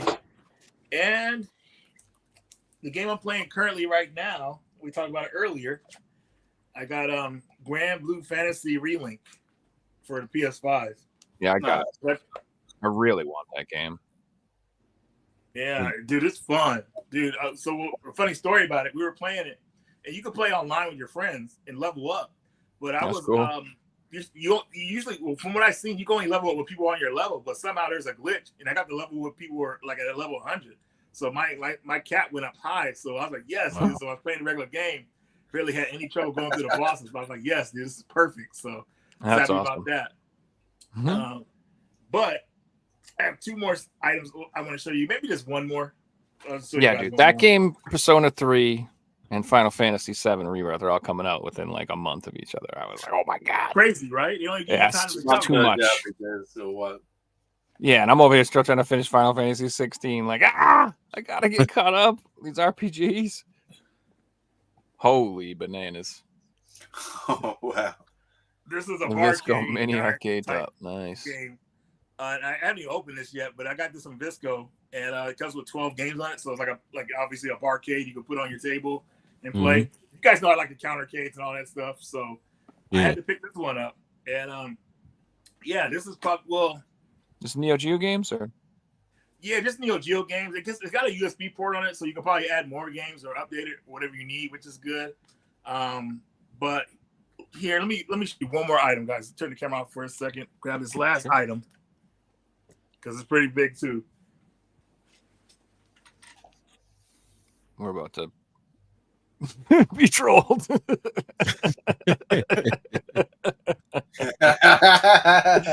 Oh, so it's like a turd in this toilet. Look at this thing. Oh my god. Turn the camera off. Okay. No. Oof. Sorry. Worried. This last item here, I got this. I had one already, but my buddy Will had an extra one, and this one's modded. Oh, nice. Yeah, you guys can barely see it, but this is the Marvel countercade, which I think Marcus, we talked about these before. Yep. Yeah, this one's modded, and it's got some new buttons on it and everything, new stick and everything like that. And I can play the arcade games, other arcade games if I want. It's a soft mod, so as soon as you take the USB drive out of it, it'll go back to its regular form. But that was pretty cool. But this one is really cool because, as you can see, it's not, a little loud here. I know I gotta turn off the sound. All right, sorry. But anyways, it's modded on the back, so that's a battery pack. so you can take it anywhere you need to go. Oh, that's cool, dude. Wow. Yeah, truly Neat. portable. Yeah. But yeah, That's those sweet. are my items. Nice, man. Sweet. Dude, I'd be happy with the unmodded one. I love Marvel superheroes. The game's so good. It really is, man. Using those I have embedded some more gems. PS1 games to show you guys from my collection. So we're going through. We finished with the Disney games last week, and we're going to move on to the next series, which is Driver. Now, this is pretty iconic because this is a game that most people didn't finish the tutorial on. It's like unanimously known as having the hardest tutorial in gaming. Yeah, But for real. it's actually dude. a really good game. So if you do get through the tutorial, it's a pretty good game. And then we also got the sequel, Driver 2. And I prefer the third one, San Francisco, on PS3, or the fourth one, or whatever it was. But yeah, these are still great games on the PS1. Sweet. Here we have Ducati Racing. Ducati's just a brand of motorbike, and you find brands bought out their own games back in the day. Like there's a Suzuki game on PS2. So it's just a thing that they did. I guess it was trying to drive sales. Here we have the Dukes of Hazzard. Awesome. Racing Those for good Home. games. I never actually played this one. It was one I only picked up recently. But it's in really nice nick, so I might give it a go at some point. It actually looks pretty fun, not going to lie. Looks like you're just doing jumps and tricks and stuff in the car. Here's one of the grails on PS1. I was after this for years. I ended up getting a minty copy from the UK, and that is Eric's. So this is a Final Fantasy spin-off fighting game with the Final Fantasy VII characters. Wow. It's exactly as cool as it sounds. It's a lot of fun too. Like the graphics are PS1 graphics, but I had a lot of fun playing through it, and you know the characters there from Final Fantasy VII, and yeah, this is like a brand new case too. It literally feels brand new, so I'm really happy with this one. Figsy, you want to know something funny about that game? Is that Namco and Squaresoft did a collaboration with it. So they made Kazuya Mishima from Tekken related to God Hand in that game, God Hand and Mishima. So they're supposed to be like brothers. Okay, that makes sense. Manual. It's really weird. Oh, that's cool. Next, we just have another generic sport game, and this is UEFA Euro 2000, so another soccer game. I'm not too selective with PS1 collecting. I pretty much put anything in the collection if it's under $10. It's complete with black label with a manual, so I'll take sport games. And again, another sport title. Here's one I do love, though. I really love the Everybody's Golf series. Yeah. So this is Everybody's Golf 2. It's got the OG cash converter sticker on the front, which I haven't been able to take off. Joe, you're going to love this next one. What you got? Here we have Evil do. Dead. Oh my god. Hail to the King. I do love that. Pretty much And this anything. is to do a with 2 Evil disc Dead. set this one, which is pretty cool. Every camera angle, somebody a monster responds in that game. Mhm. Love That's the a hard artwork. game. Very beautiful. That game's tough. And now the next few games are from the one series. I'm not big into this series, but I ended up picking them all up for less than $5 each. So definitely take them, and that's Formula One titles. First one, Formula One 99. I do love Michael Schumacher, and so it's nice to have Michael Schumacher on the front, which is cool.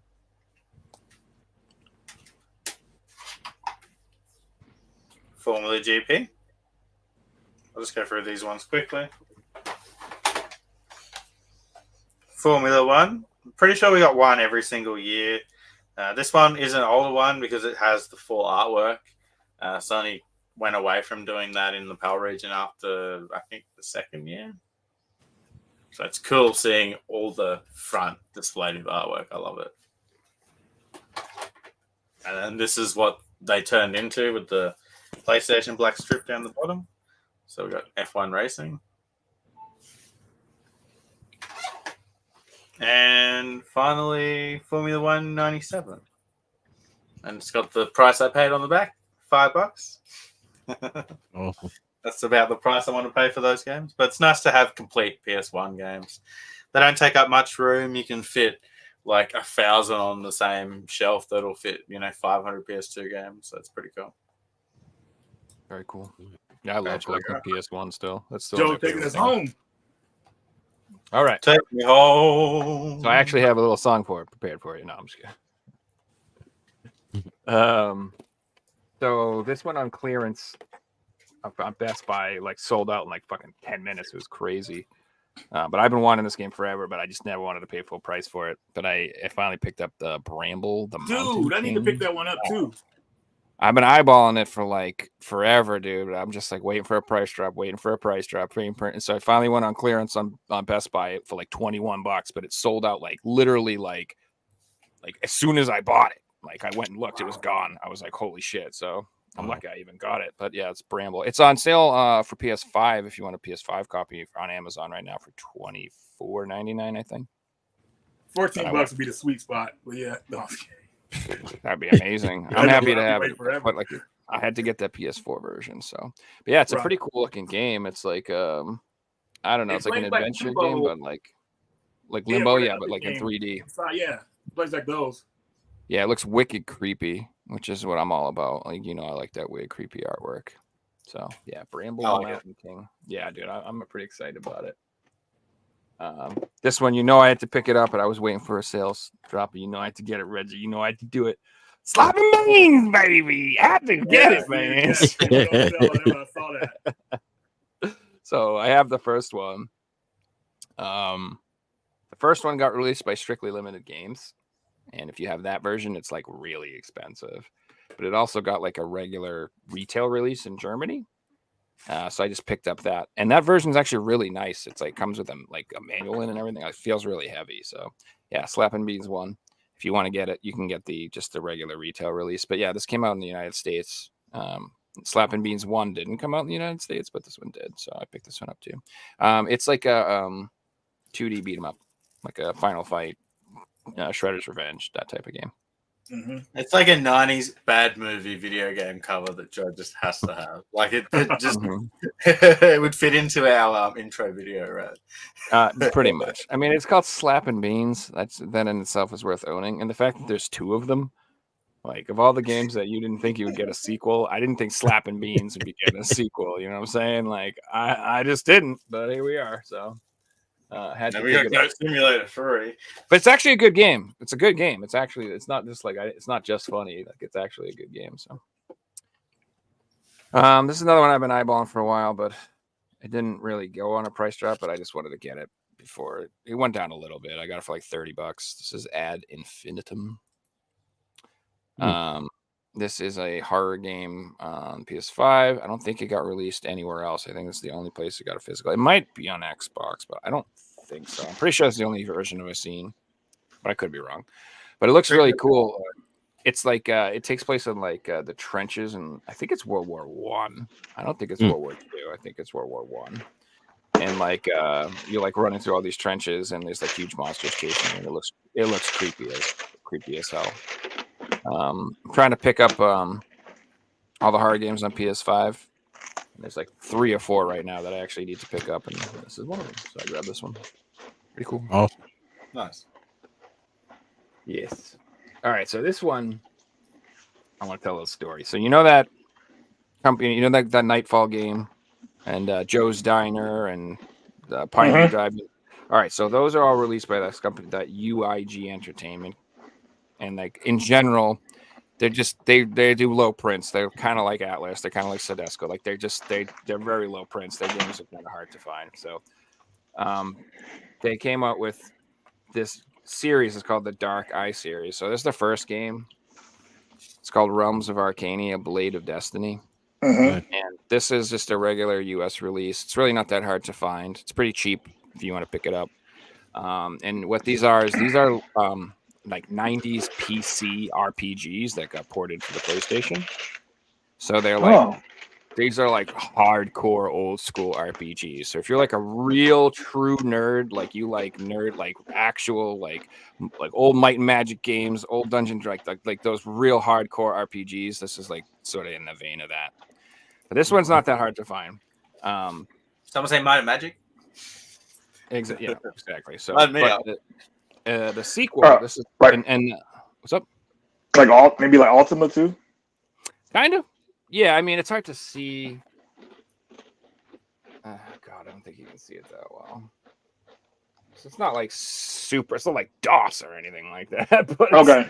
it's I don't know how to describe it. Just watch some videos. It's pretty cool. But I actually love games like this. So, but I'll be honest with you, I'm probably not going to open these because they're really rare. This one maybe, but the other ones I won't. But anyway, there's a sequel. This one right here. Realms of Arcania, Star Trail. Niccolo, if you guys remember, Niccolo has been on the show a few times. He's actually turned me on to this one, and like this is like just really hard to find in Europe usually, and for like years there were like no copies available. There was only like 1 or 2 copies on eBay at a time. They go for like hundreds of dollars, like $100, $150, that type of thing. And then recently, like a whole bunch just showed up. Like somebody found a box of them, or like the company got bought out or something, and all of a sudden they a got bunch of these- reprinted. Who knows? I don't think they got reprinted. I could be wrong, but they might have. But I don't. They might have. But I think it's more like they found like old stock or something. But either way, I don't know if they're still available. I mean, going down the trend of the most expensive games getting reprinted, it's kind of happened for PAL PS4 games as well. So it can't just be a coincidence, right? Could be. Because the Nightfall was just as expensive too, and it got reprinted. Well, it's the same seller who had these, so I don't know. So maybe it is reprinted. I don't know. Either way, I grabbed a copy because it was just like whatever. But that's not even what I'm most excited about. What I'm most excited about is there's a double pack that has both games. Ooh. And I only thought it got released in Germany, and I didn't realize this copy exists. But I got this copy. Oh, that's cool. Wow. This is the combo pack of the Blades of Destiny and Star Trail, but it's got the Peggy logo, not the USK logo. I've never, ever seen this before, ever in my life. The only reason I got this game is because Jason, who's been on the show, we were talking about stuff, and he showed me a picture, and he had this, and I was like, what the hell is that? And there's a seller. God, I don't know. People are going to be mad at me because I don't know off the top of my head. There's a seller on Amazon that is showing the German version, but if you buy it, they send you this. So again, don't be mad at me. I'm not trying to keep it private. I just don't know off the top of my head. If you guys want to know who it is, I'll fucking look it up and just message me and I'll tell you. Go into Figsy's Discord. I'll put it in the Discord or something like that. So everybody knows. Put it in the there's a section called deals. And we'll put it in there. Yeah, I just don't know off the top of my head. Deals here. I don't remember who it is. But anyway, this like I said, I didn't even know this existed. And what's really interesting about this is if you notice, this is a sealed game, but it has no strip. Yeah, I mean, a lot of my PAL games are like that. I know it's weird. I feel like it. Most of them should have that. I don't know. But either way, this was like really exciting to me, like I said, and that's what I mean by this is like one of those games where it's so rare. Like I didn't know the damn thing existed. I've never seen it before until like recently. I did not know this was even a thing. So I don't know, but maybe it got reprinted and there's a million of them. I have no idea. It's the first time I've seen it, so I was excited. And I got there's a double pack that includes both of them, though. That's the version you want to get. Hell yeah! So now I got my little dark eye set here, my little thing here. It's pretty awesome. Cool. And then my last pickup is not a game, but it's still awesome. And I'm just gonna sing the song because it's so good. It goes. I had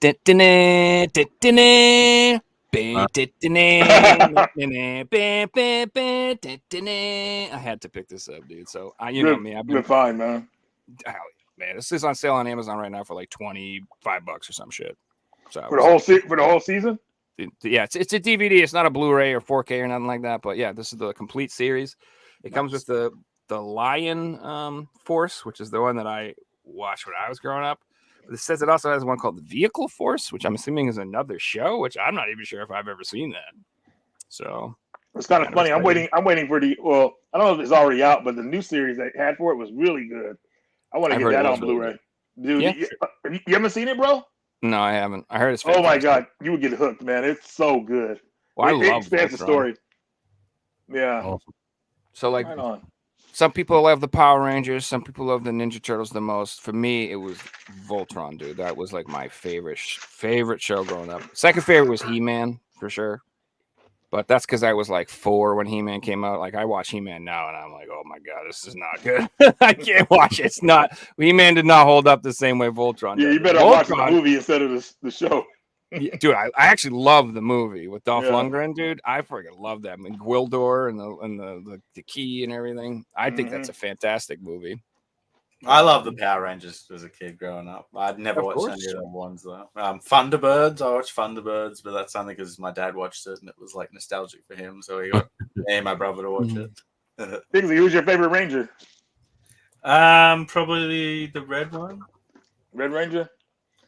I'm all about the Green Ranger. I like Green Tommy. Ranger all day. Green Ranger all day, dude. He can summon Godzilla with the magic flute. It's freaking amazing. Robotzilla. Dude. Man, that was so good. Yeah. Not. I mean, if you watch it again, it's not so great. It's hard. So there's a lot of things that I love when I was a kid that nostalgia is what it is. Like you go back and revisit it, it doesn't quite hold up, but some things do. Like Voltron does. You know what I'm getting to? I can't wait. I just ordered the Blu-ray for the Batman animated series, the whole Batman one. Like that holds all of up. it together, dude. Wow. All of it in one, yeah. So the original was 4 seasons, right before it became Batman and Robin. Yeah, I'm not sure. I haven't gotten it yet, so I'm not sure. Yeah, that's amazing. You got it, man. I should pick that up myself too, man. Yeah, and I'm gonna get, and I'm getting Mask of the Phantasm on 4K. I'm gonna get So I don't know about you guys, but this whole I'm taking all the DVDs out of everything, and it's freaking me out, man. I am feverishly trying to now. Yes, FOMO's hitting me real hard with certain things because I'm just like, dude, I don't want to be sitting here in 20 years like, I want to watch Voltron. I'm trying to find it and signing up for shit, and I don't want to deal with it. And it's not there, and it's all been edited. Like, we don't want Sven to die anymore. That was too traumatic for children, or whatever. Like, spoiler alert. Even though there's older people watching it. Well, my biggest concern was that once they pull all the physical media, they're going to just start editing and changing everything, and you're not going to have a choice. Like, you aren't going to be able to watch the original versions of anything. They just won't let you. Even if it's not edited, the music mightn't be in there because the licenses, or different things like that. Exactly. Or they have a dispute in 20 years about who owns it.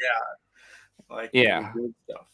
Or companies doesn't want to be in there who was in the show, so all those scenes had to be removed. Joe, do you remember Mask of the Phantasm pretty well? I haven't seen it in probably 15 20 years, but bro, I loved it. I remember I loved it. Yeah, it was dark from the Batman show, man, because I was like, dude, man, there's some stuff in there that tripped me out as a kid. Batman gets jacked up in that thing. Overall, the characters, were dark, dude. My favorite was Clayman, dude. I loved Clayman for some reason. Oh, Clayface, yeah. Clayface, yeah. So every single episode he was in, I was like, yes, Clayface. Love this. Right so on. Good. But yeah, I've been trying to pick up a bunch of old stuff, and it's cool. A lot of old stuff's getting re-released, dude. Like The Crow just got a 4K steelbook announced. I'm pretty excited about it. It looks really nice. There's this movie I used to watch all the time when I was a kid, and I just randomly was like, I want to get this movie called Daryl. You ever see Daryl? You know what that movie is? Anybody have an idea? Oh my god, it's such an obscure movie.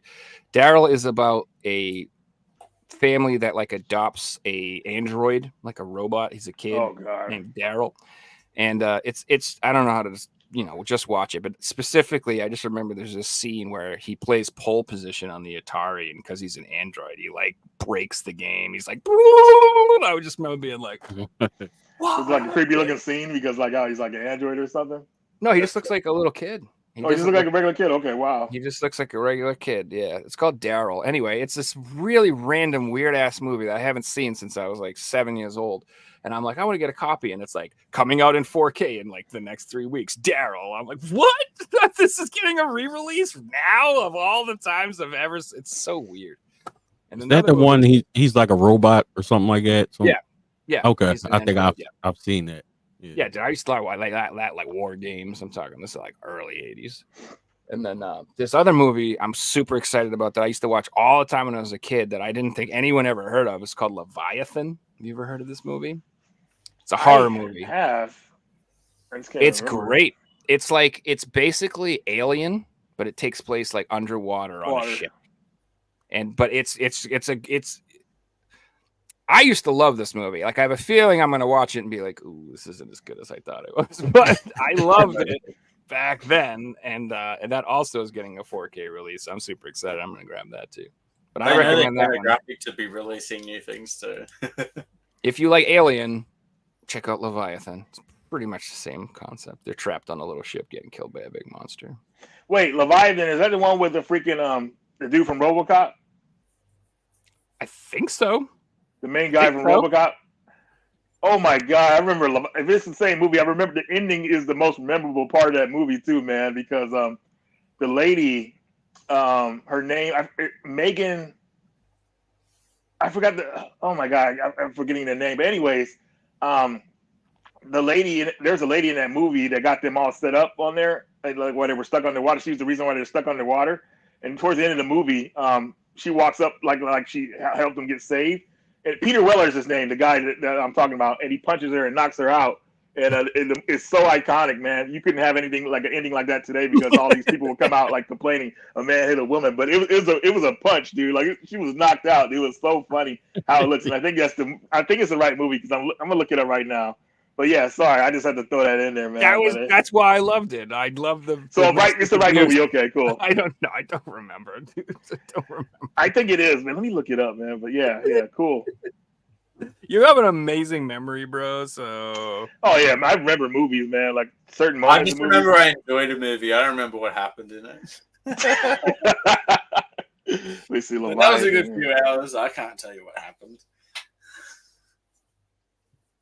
Hilarious punch in Leviathan, 21 seconds. It's got to be this. Yes, and it is the guy from RoboCop. Dude, yes, you are 100% correct about everything. Watch that clip right now while we're doing this, and you'll see what I'm talking about. It's so freaking funny. Man, and that's how the movie ended. It ended like that. Like he was, yeah. You see it? Seriously, he's walking. Did I miss it? Oh shit! I think he already hit her. Yeah, I'm gonna go back. But when he walked away like that whole night, it went to the credits, and that's how the movie ended. Yep, here we go. Yeah. Hey, how you doing? Dude,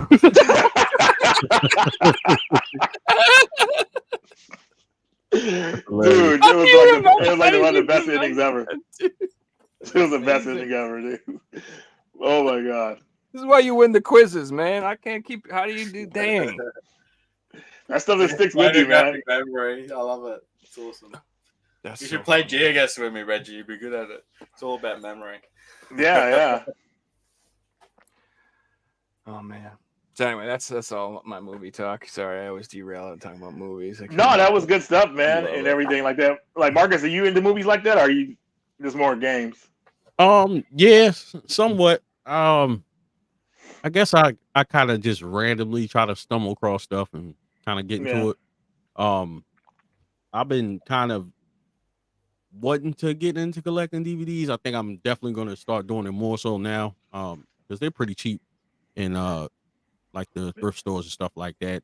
Like our thrift stores out here aren't really great on video games, Right. but other pretty stuff. plentiful as far as DVDs. So I definitely Like been looking for like some of the complete sets.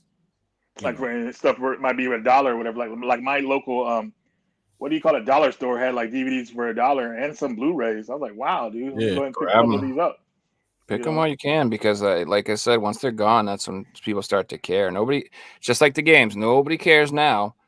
But as soon as it's like hard to get, and then it's just streaming. All of a sudden, there's a demand, and then all of a sudden, once people realize the prices are going up, then all the speculators will get in there and be like, "Oh, this DVD is worth this much," and it'll be a very similar thing that happens to games. Exactly. I really do think so. Yeah, just like a GameStop when they clear a series of games, like when the PS3 was going out, and when it sold out finally, everybody all of a sudden wanted it. Mm-hmm. Like what? Exactly. Like, yeah. So Weird how things work. People are funny. So Disney just the thing that no one talks about. Disney just announced they're shutting down their DVD service completely. So if you want a little hint, I guarantee you Disney Blu-rays are going to go up in value, especially because there's a lot of people like me who really like some old Disney movies who really don't want to give money to Disney through Disney Plus. Like I do not want to sign up for them. I do not want to give current Disney any money because I want to watch something I liked 30 years ago. I will buy the DVD. You guys can go to hell. I do not like any of the stuff they're making. I don't want them to have any money on my money. Go to hell. Like, screw that. We'll go into the filthy resellers. They destroyed Star Wars. They'll never get any of my money. They can go to hell. They ruined Star Wars. I will never forgive them Forget them. I'm not giving them any money to the They day. shouldn't I have die. ever had Star Wars in the first place. Let's be honest. Dude.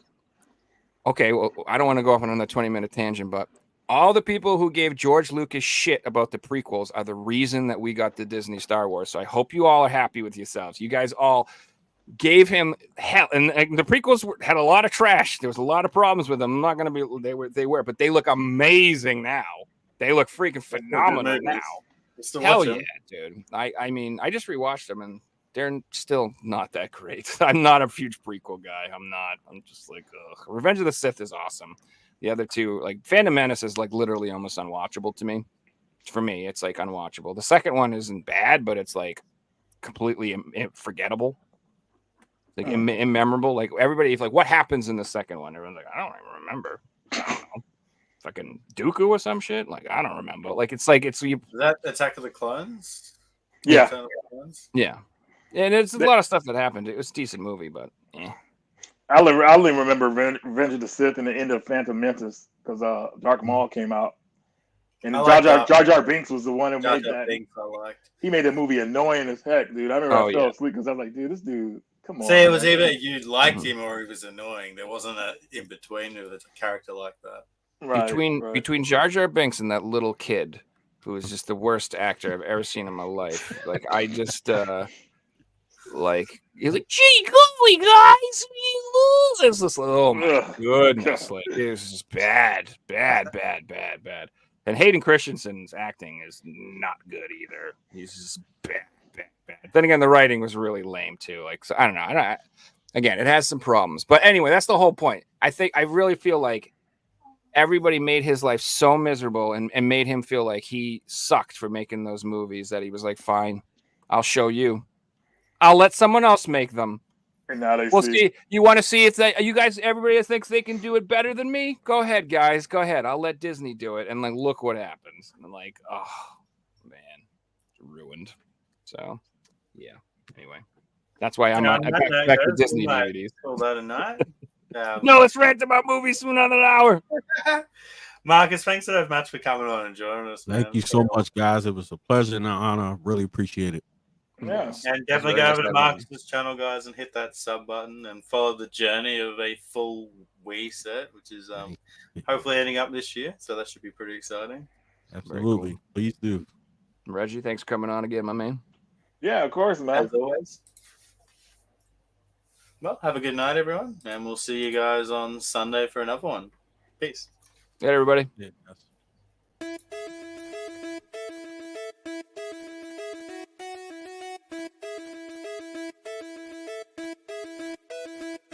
You found the coolest place to be, the PlayStation collecting sets, and come on, won't you stay with me? Welcome to the show. Gather round the boys and girls, collectors from around the world. Let's show the people what they need to know.